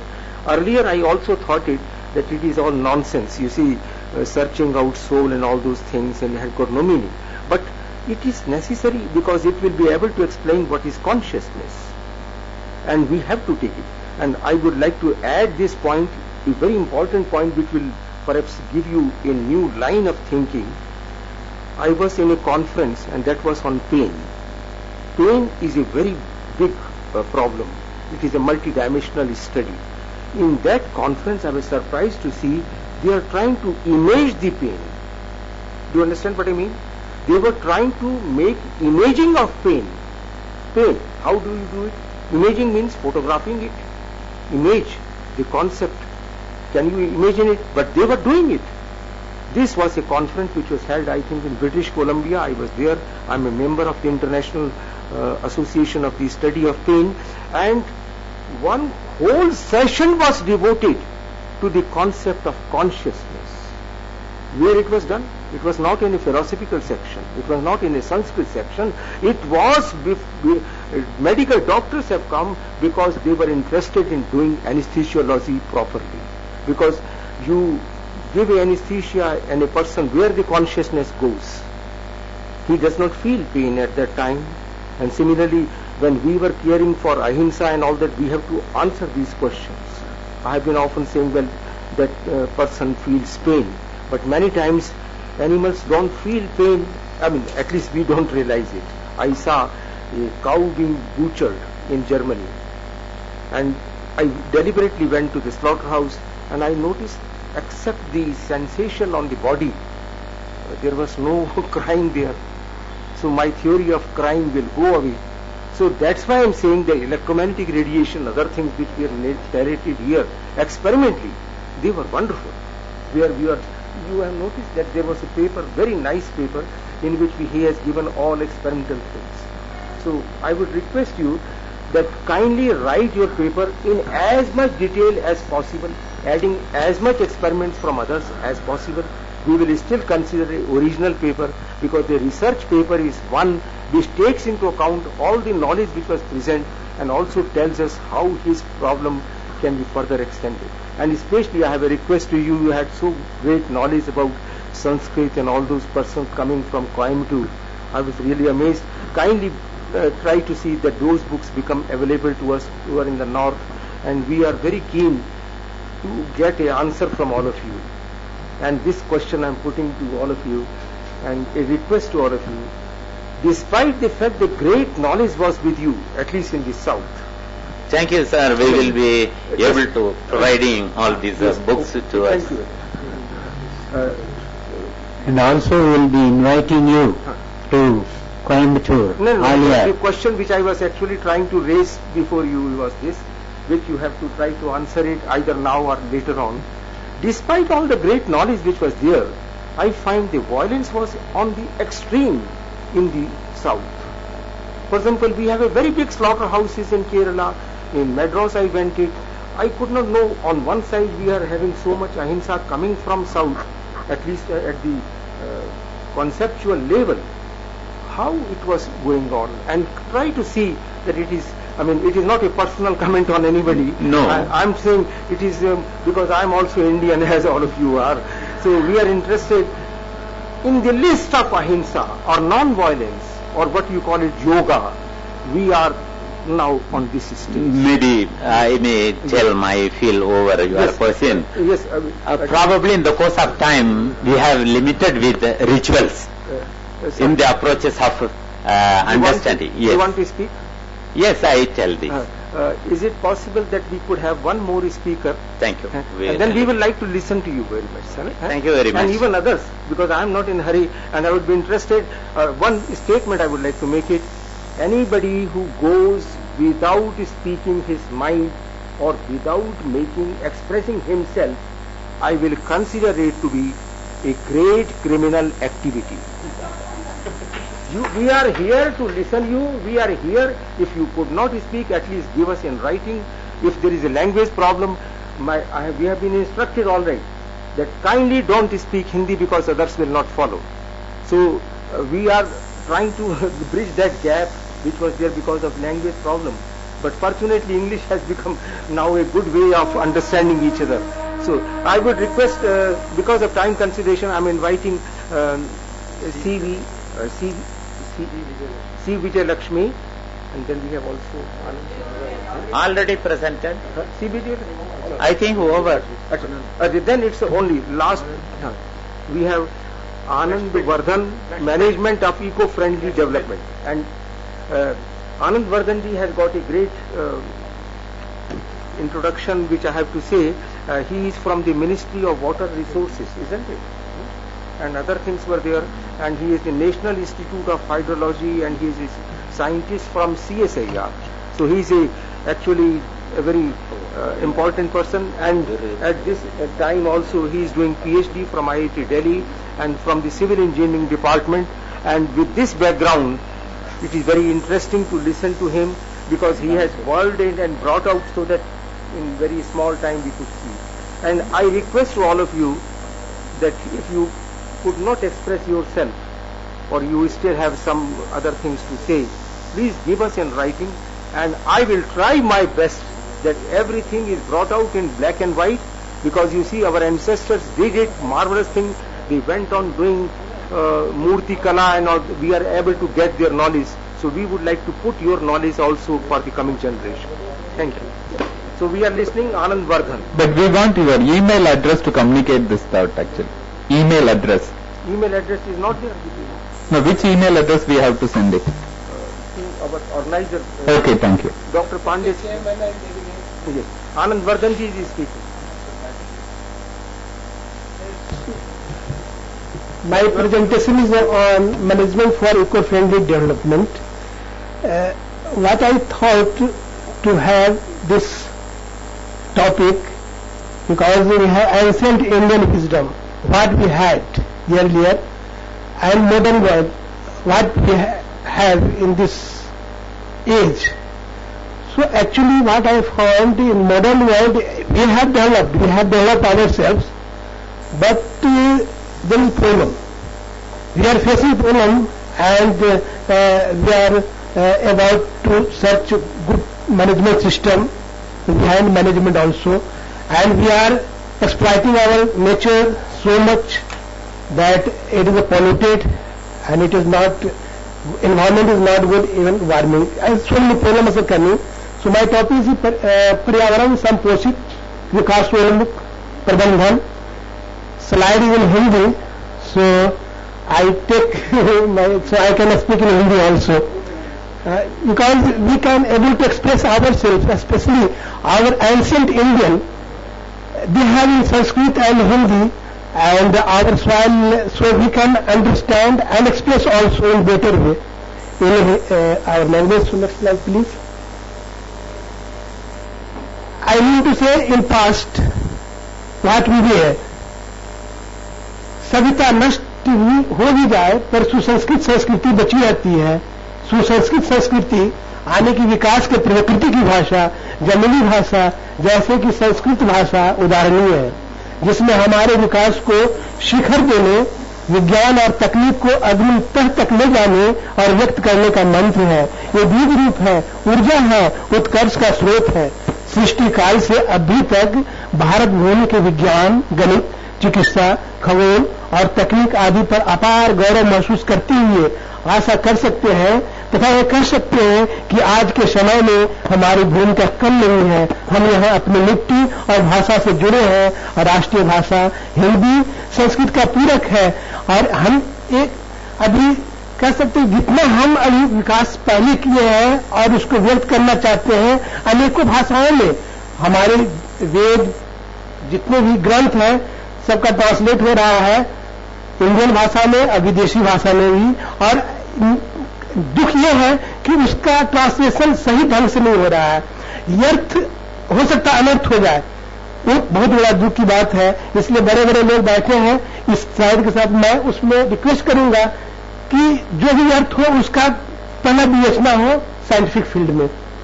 जैसे हमें प्रारंभिक विज्ञान तकनीकी में बहुत सारे पहले हो चुका है, जिसे तत्व तेनाम पृथ्वी प्रख्यात इदम, ये भी कहने मतलब यह है कि पहले से हमें पता है कि वायु तत्व है और पृथ्वी जल सूर्य ये सब तत्व है, पृथ्वी गोल है, सब सारा पता है। साइंटिस्ट जो पहले अभी बोल रहे हैं ये पहले से वेद में हमारे हैं। आकाश मिट्टी है और गोल है, हजारों हजार सूर्य है, जैसे हाइड्रोजन उसका नियामक है, हाइड्रोजन से ही उसे ऊर्जा मिलती है सूर्य को, सो पहले से पता है। ये सब रिफरेंस है। जल से विद्युत निकलती है। अब ये सब सारे रिफरेंस हमारे वेद से हम लिए हुए हैं जो साइंटिफिक टर्म्स है इंपॉर्टेंट, वो इसमें दिखाने की कोशिश की और बहुत सारे लंबे लिस्ट है। तो अब ब्रह्मांड एक ही तत्व है, दूसरा नहीं है, एक ही है केवल। और जैसे परमाणु सबसे छोटा परमाणु होता है, ये कहा हुआ है एक पूर्णमदा पूर्णमिदं पूर्णात् पूर्णमुदच्यते पूर्णस्य पूर्णमादाय पूर्णमेव भविष्यति। यह है क्या पूर्ण? अगर सबसे छोटा जो है उसको अगर खंडित करते करते गए फिर भी तत्व ही है, तत्व खंडित किया तत्व का तत्व भी रहेगा जब तक वो परमाणु से के लेवल पर न चला जाए। तो ऑलरेडी पहले से है परिचित, हम लोग को पता है। इसको ये सिंबलिक फॉर्म में है, वेद फॉर्म में है। सिंबलिक को साइंटिफिक फॉर्म में चाहे फिलोसफिकल फॉर्म में देने के लिए वो हम लोग को उस लेवल पर पहुंचना पड़ेगा। आगे प्लीज। कैसे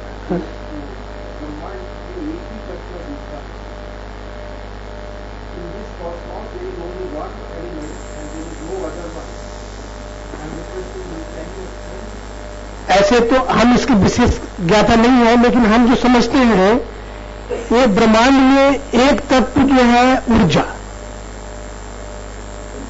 ऊर्जा हमारे समझ में है, ऊर्जा ही सब कुछ है, ऊर्जा ही सब कुछ करा सकता है। और ऊर्जा के विभिन्न रूप है। हाँ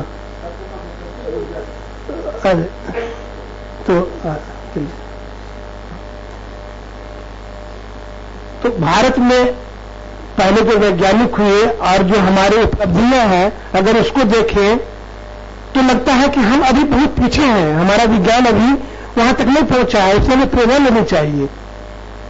जैसे धनवंतरी आर्यभट्ट का गणित तक नहीं पहुंच पाए हम लोग। खगोल विद्या में तो अभी सैटेलाइट वगैरह सब कुछ है, लेकिन खगोल विद्या में अभी भी रिसर्च चल रहा है कि उतना हम लोग नहीं पहुंच पाए। कृष्ण के समय चाहे भगवान राम के समय रिट्रीवल मिसाइल था, अभी हम लोग रिट्रीवल मिसाइल नहीं बना रहे हैं, गाइडेड मिसाइल बना चुके हैं, लेकिन जो मिसाइल पार करके अब बिना क्षति हुए वापिस आ जाए फिर उसको पुनः उसको उपयोग कर सकते हैं, ऐसा नहीं बन पाया है। कोशिश हो रही है लेकिन अभी तक कहीं वर्ल्ड ओवर कहीं सक्सेस नहीं हुआ है।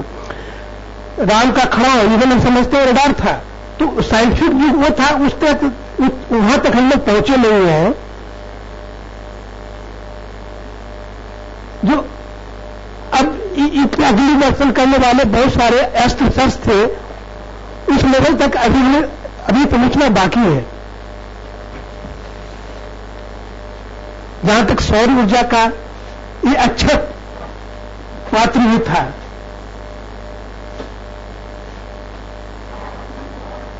तो इस तरह से जितना हमें साइंस और विज्ञान पहले था उस लेवल पर अभी पहुंचना बाकी है, और ये से हमें कुछ प्रेरणा दे सकता है फ्यूचर बढ़ने के लिए। ये हमारी मान्यता रही है सबसे पहले कि हम पृथ्वी को ही और मान प्रकृति को अपना जीवन शैली मानते हुए उसको पूजने की शैली है, सभी को पूजते हैं। और ये पहले से हमें पता है, मेडिकल साइकिल से में पढ़ते हैं, वायरस होता है, बहुत रिसर्च कर रहे हैं, लेकिन इतना जो पहले दिया हुआ है कि समुद्र से वर्षा हो सकती है, इसके लिए इसमें वेद मंत्र है।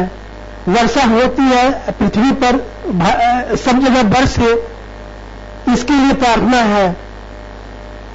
और ये इस बरसने से सारे पृथ्वी जगत के लोग सुखी होंगे, जलजीवी जगत को पालन होगा, इसकी उपासना पूजा करते हैं।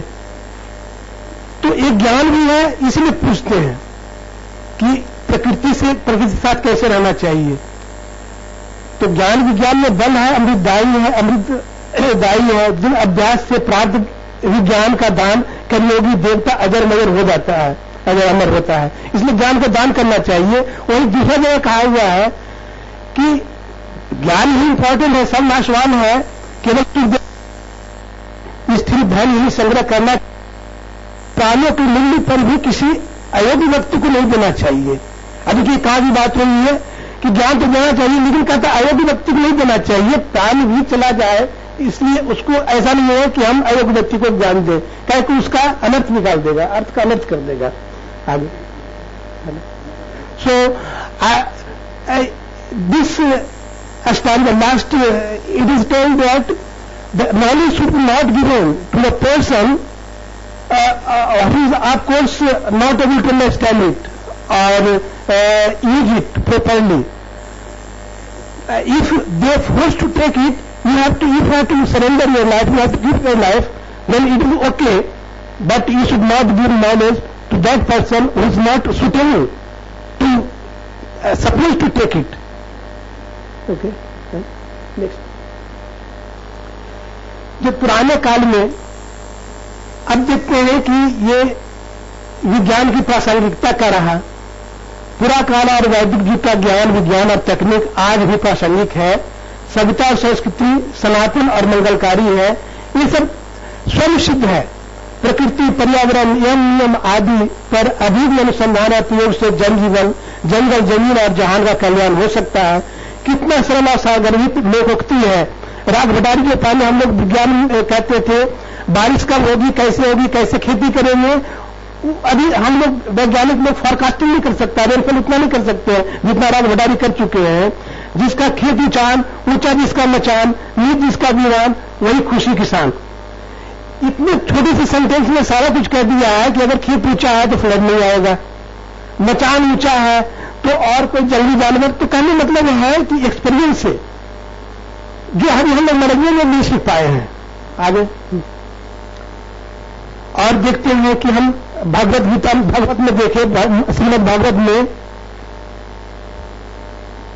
ये नदी के बारे में, यहाँ की नदी के स्रोत पहाड़ के बारे में इतना अच्छा एक सेंटेंस में पूरा समाहित है, किसी भी भाषा में हिंदी अथवा इंग्लिश में न कहीं देख सके न लिख सके। और इसमें केवल नदी और पहाड़ का नाम नहीं है, उसकी प्रॉपर्टी भी साथ साथ दिया हुआ है।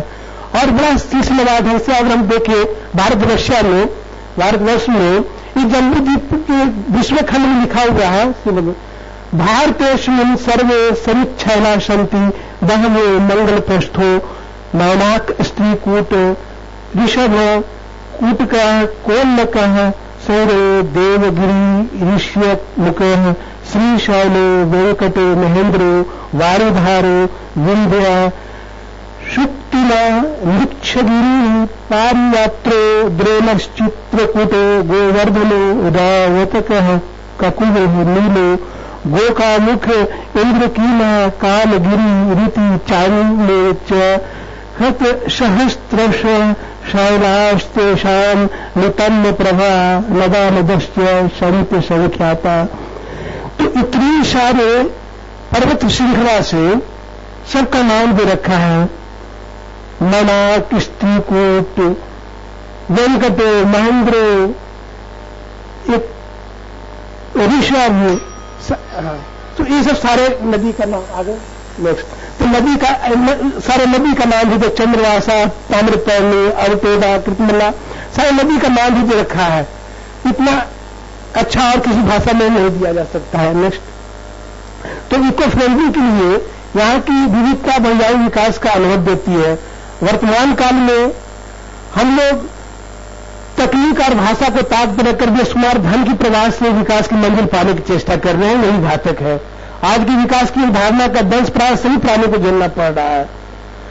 हम ये सोच रहे हैं कि जैसे रोड बनाए हैं, बना हुआ रोड को फिर चौड़ीकरण कर रहे हैं, तो बनाकर तोड़ना, इससे क्या है, उससे मुट्ठी भर लोगों को हित हो सकता है।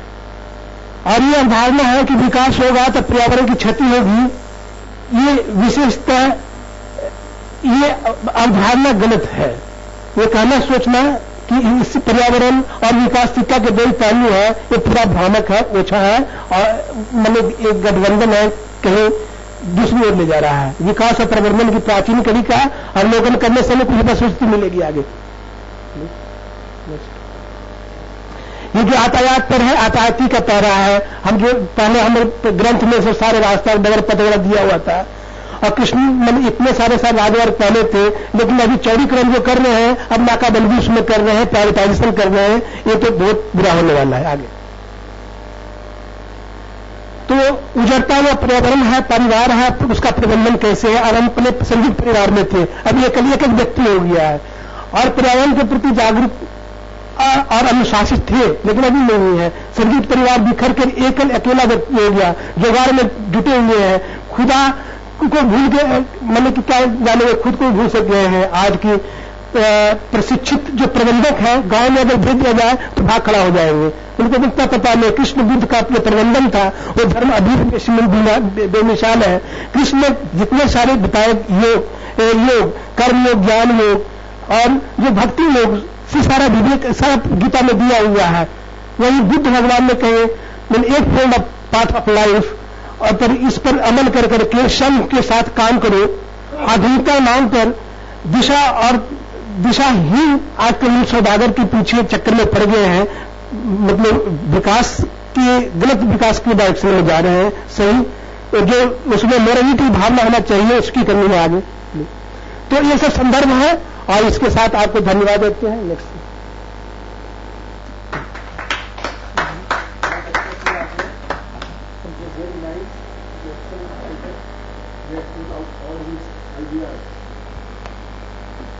in black and white and brought out a good presentation, and he talked about management of eco-friendly development, how we can do it.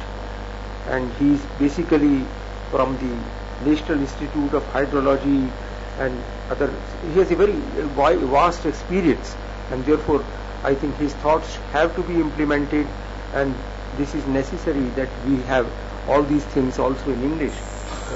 That will be a good idea, because the book will be going in English. And your presentation, of course, will be translated by us in English. So we are interested so that everybody understands it.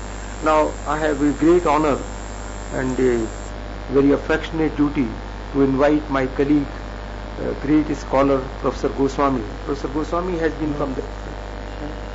They are thoroughly bored of listening to me.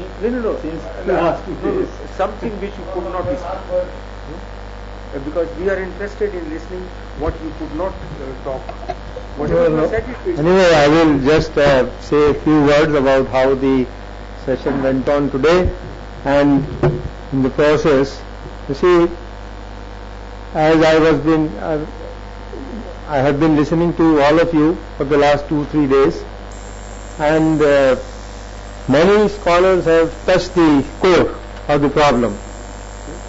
How this universe came into existence, when there was neither existence nor non-existence. What existed? That is the problem that was raised in Manasadi Sutta, if you remember. And the Rishi was very honest in saying, I don't know. And even that Parameshti, whether he also knows or not, I am very doubtful. I am referring to the text of the Nasiri Sukta, it is not my explanation. But then we had the scientists and they extrapolated backwards, when the Hubble telescope had not come, we could not see the stars. Twinkle, twinkle, little star. Now we went beyond that twinkling process and we could photograph the galaxies much more clearly than before. So Hubble telescope has done a great job. And now we know that when I say that we are sitting, we are not sitting. Do you think you are stable? You are not moving? If I ask you, are you moving or are you stable? You will say, I am not moving. But we know for sure that we are moving with 5 different speeds. Have you ever heard of it? Right now, as you are sitting in this hall, you are having 5 different speeds. The first is the speed with which the earth is going round its own axis. It goes about 25,000 kilometers in 24 hours. So it comes to about 1100 kilometers per hour. That is your first speed. Second, as it goes round its own axis, it wobbles. So there is a wobbling motion. That is our second motion. Third is, as we are going round the sun, the earth takes a whole round of the sun in 365 days. And the speed is about 11,000 kilometers per hour. That the fourth speed is the solar system going in the Milky Way with almost 70,000 kilometers per hour speed. And then the fifth speed is the Milky Way flying from other Milky Ways at a very fantastic speed, almost 90% of the speed of light. And now the latest information is that it is still accelerating. The universe is accelerating. So there are certain things which we experience every day but we do not know. Rather we do not care to know. We just don't care to know. If I ask you a question, you have been breathing since you were born. Have you ever thought, even for a while, why don't you see air? Have you ever thought, tell me honestly, how many times in your life this question has been raised in your mind? Why can't I see the air which I breathe in? If I ask you a simple question, what is the mechanism of seeing? So the simple answer would be, God has given us 2 eyes, therefore we can see. What is so great about it?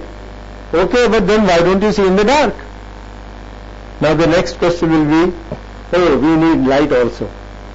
Agreed. You have eyes, you have light. But supposing this door is made of transparent glass, won't you just simply break your nose against the door? There is light, there are no 2 eyes, and such a big door. It is not as small as the particle of air, oxygen or nitrogen. Such a huge door, and still you don't see. You break your head. So these are some of the questions which I sometimes like to deal with.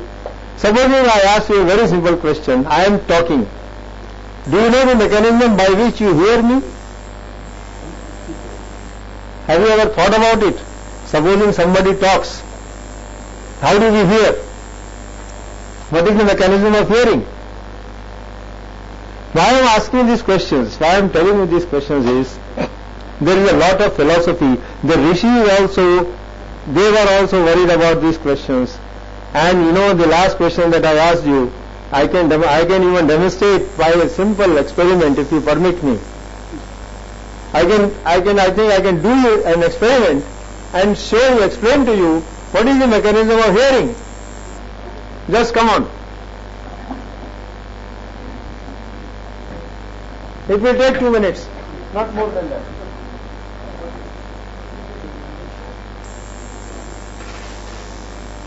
Can you see these points? Everybody? Hello? Put the camera on there. Can you see the coins? Yes, sir. Everybody can see the coin. Now you are strong enough to hold this. Don't allow it to move. With your finger, just one finger. Okay? Now I will hit it from here, and if you are strong enough, you don't allow this to move, split, then this cannot move. If this doesn't move, this will not move, right?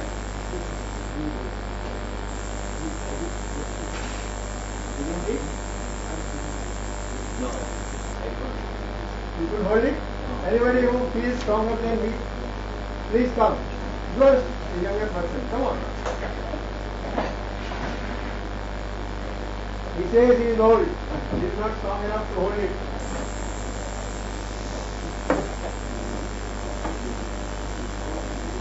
And you see, mind you, the answer lies in the Vedas. Ani davatam sudaya tadekam. That is what I am trying to do. No, don't let. It's spoiled actually. Yes. Press it strongly, as strong as you can. Don't allow it to move, right?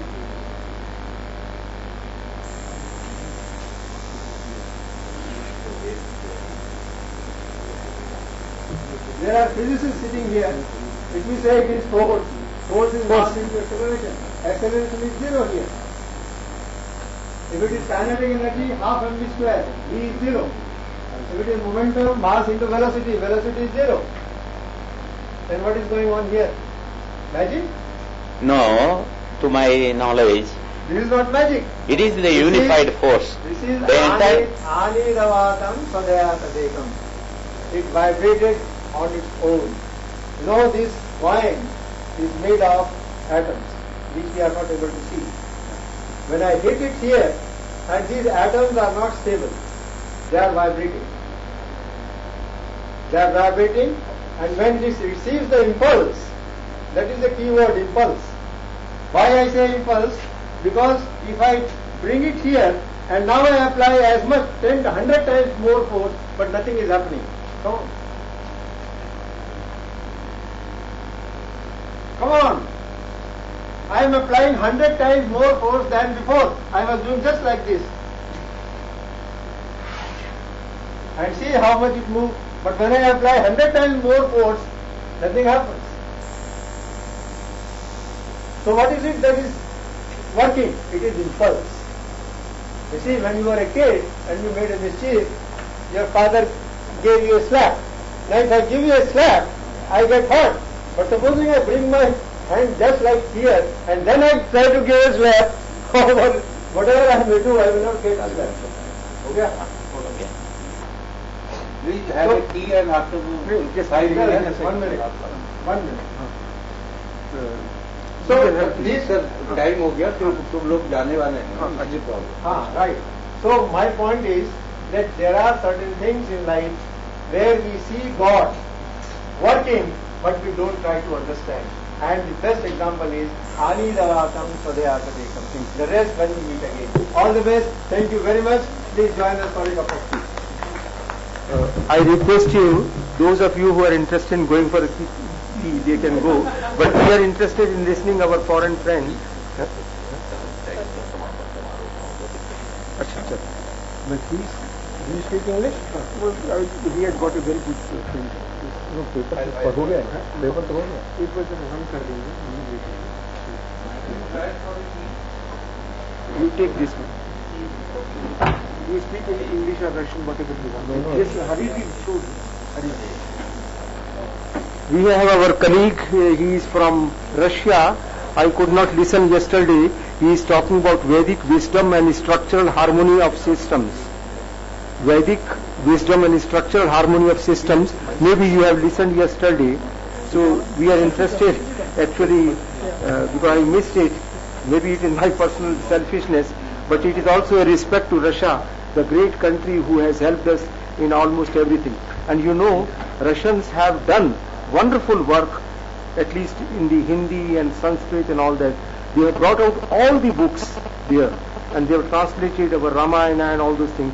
So I will request our friend Denis Klishev from Russia. He is talking about Vedic wisdom and structural harmony of systems.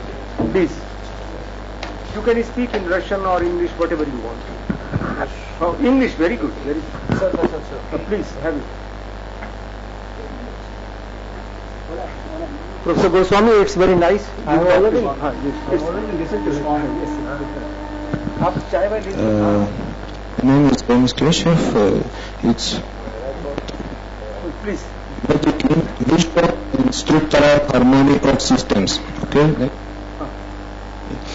Russian Sanskrit Vladimir Toporov considered what mythological texts have multidimensional existential structure.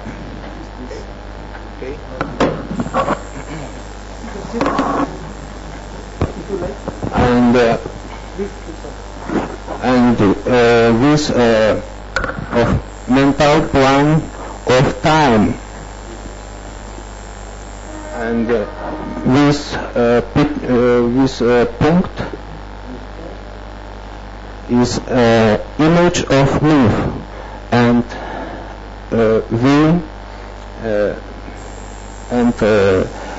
old time and modern time contains in one punct of image of myth.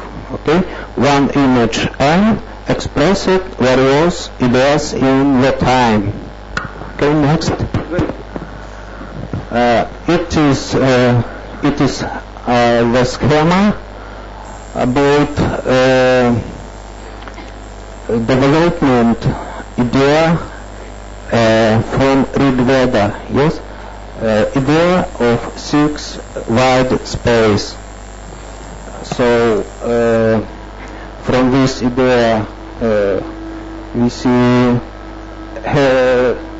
hexagrams in Chinese book of change, and 6 intervals for musical tones. Yes, and Plato's Timeo considered world soul.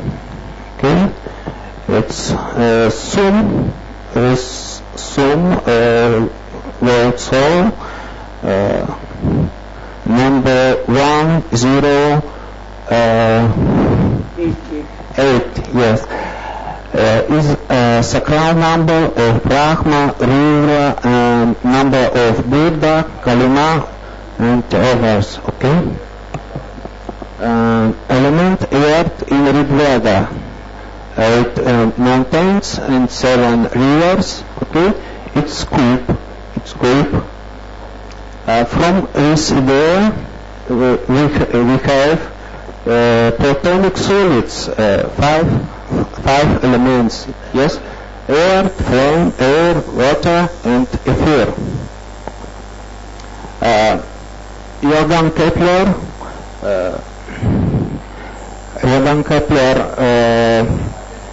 make this model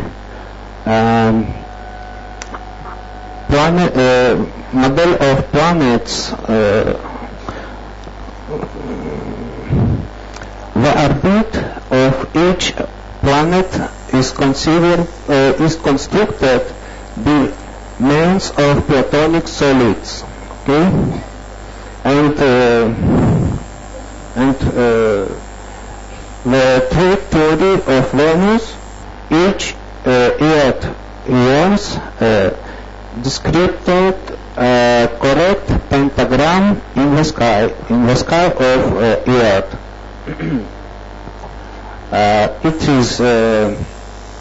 It is schema the molecule of water, HOH. Excuse me. That's right. Correct. And we see what this molecule have sacral triangle. Yes.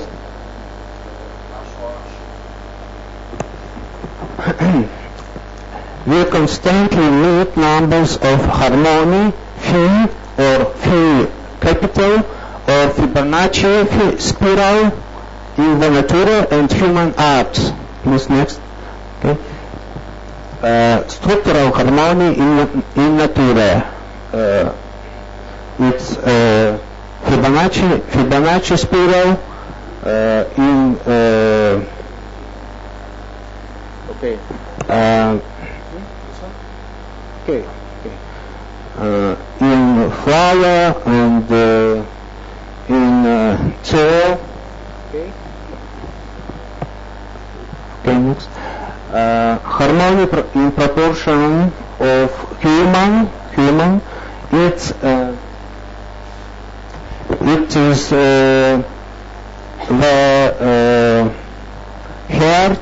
the heart, and it is a proportion of Fibonacci numbers in human hand, and in architecture it's Taj Mahal and the Russian church. In space and fractals we meet these numbers too. Okay, next. Professor Alexei Stakhov has proved that Fibonacci algorithms are optimum system in mensurations.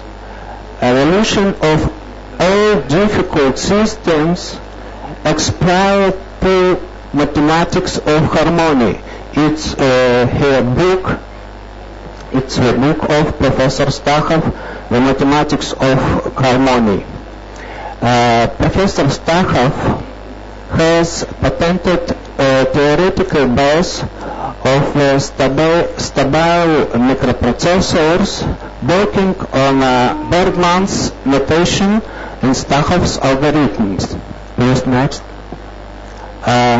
Professor Sergei Petukhov from Russia has found that connection of a genetic code which Adamar's matrix and number 3 and musical Pythagorean tones.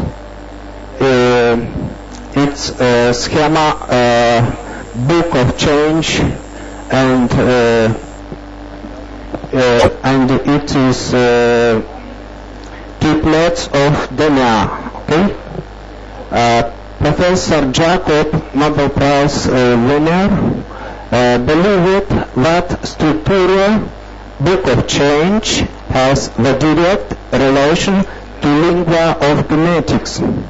Professor Jean-Claude Perez has found in nuclear structure of DNA the resonance dividing DNA molecule on a Fibonacci numbers. Okay, next. And Professor Yakushko has shown that the structure of chemical elements in Mendeleev timetable is an image of inverse Fibonacci numbers. It is chemical elements of 1 period, 2 period, 3 period, 4, 5, 6, 7. Okay. It is inverse Fibonacci line. Please next. Professor Eduard Tsareko from Belarusia has explained occurrence of stable structures, entropy in ideal thermodynamic system does not discrease and does not increase. It is formula from Professor Tsareko. Root of this equation is phi or set of conditions of the thermodynamical system which are constant entropy. It's formula of constant entropy. Please next.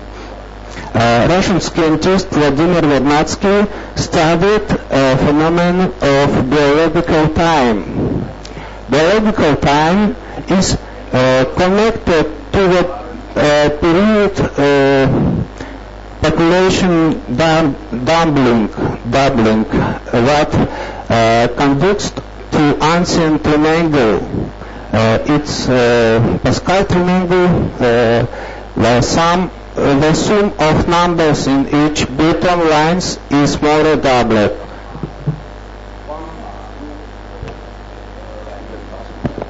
And over. Okay.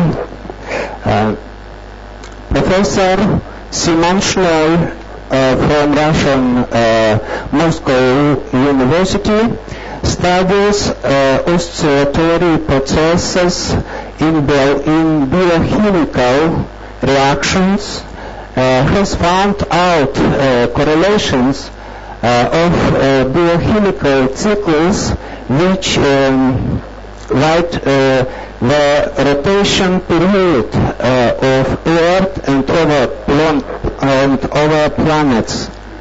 Biological clocks of Professor Schnoll.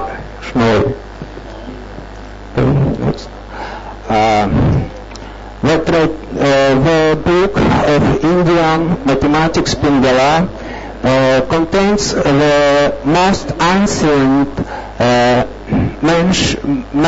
mention of Fibonacci numbers, binary system, binomial coefficient, and the Pascal's triangle or sacred pyramid Mahatra Maru. Syncretist Mikhailov from Belarusia has proved that Vedic text can be read with the help of mathematical and astronomical Pingala's code. It is very good ideas. So, mathematical harmony is Vedic dharma, keeping existence of all known structures in the universe. Ignoring of karma results to the crisis in any mechanical system. And modern skills, it is necessary to concentrate on achievement of harmony. Thank you very much. Thank you.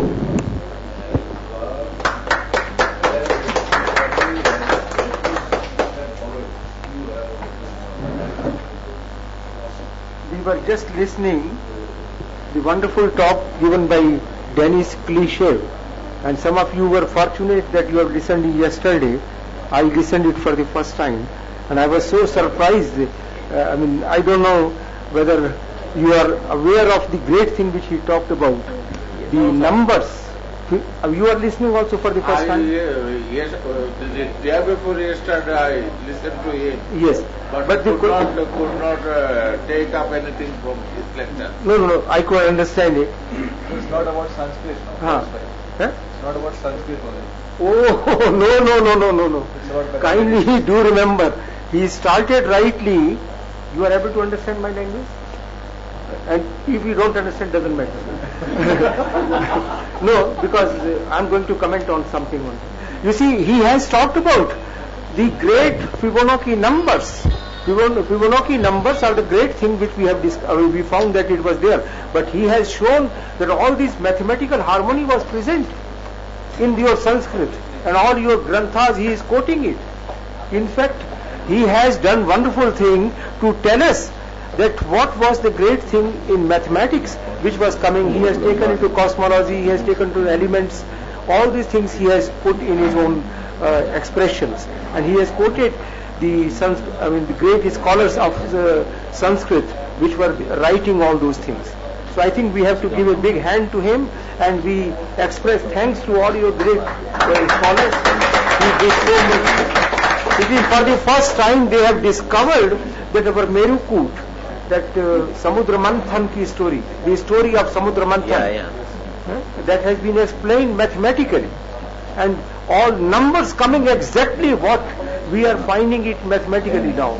And you see, these numbers are responsible for explaining how the clouds are moving, in the sky, the structures coming up, how the trees are coming up, why we have got a tree going only up to this height and all those things. The very basic question which they have answered it. And I was not knowing that it was also connected with our Vedic knowledge. So I think the knowledge has come from India, but it has also transcended to the other persons. So he has used the correct word, and you know, he did not say Sanskrit expert, he says Sanskritist. A great word we have used. In fact, I have studied Russian language, and I have been there, and I have been often saying Pushkin wrote at one place, and he says, in Russian they say it, I love you, and that love remains in my heart. And Pushkin was the great poet in Russian language, and he says, "Se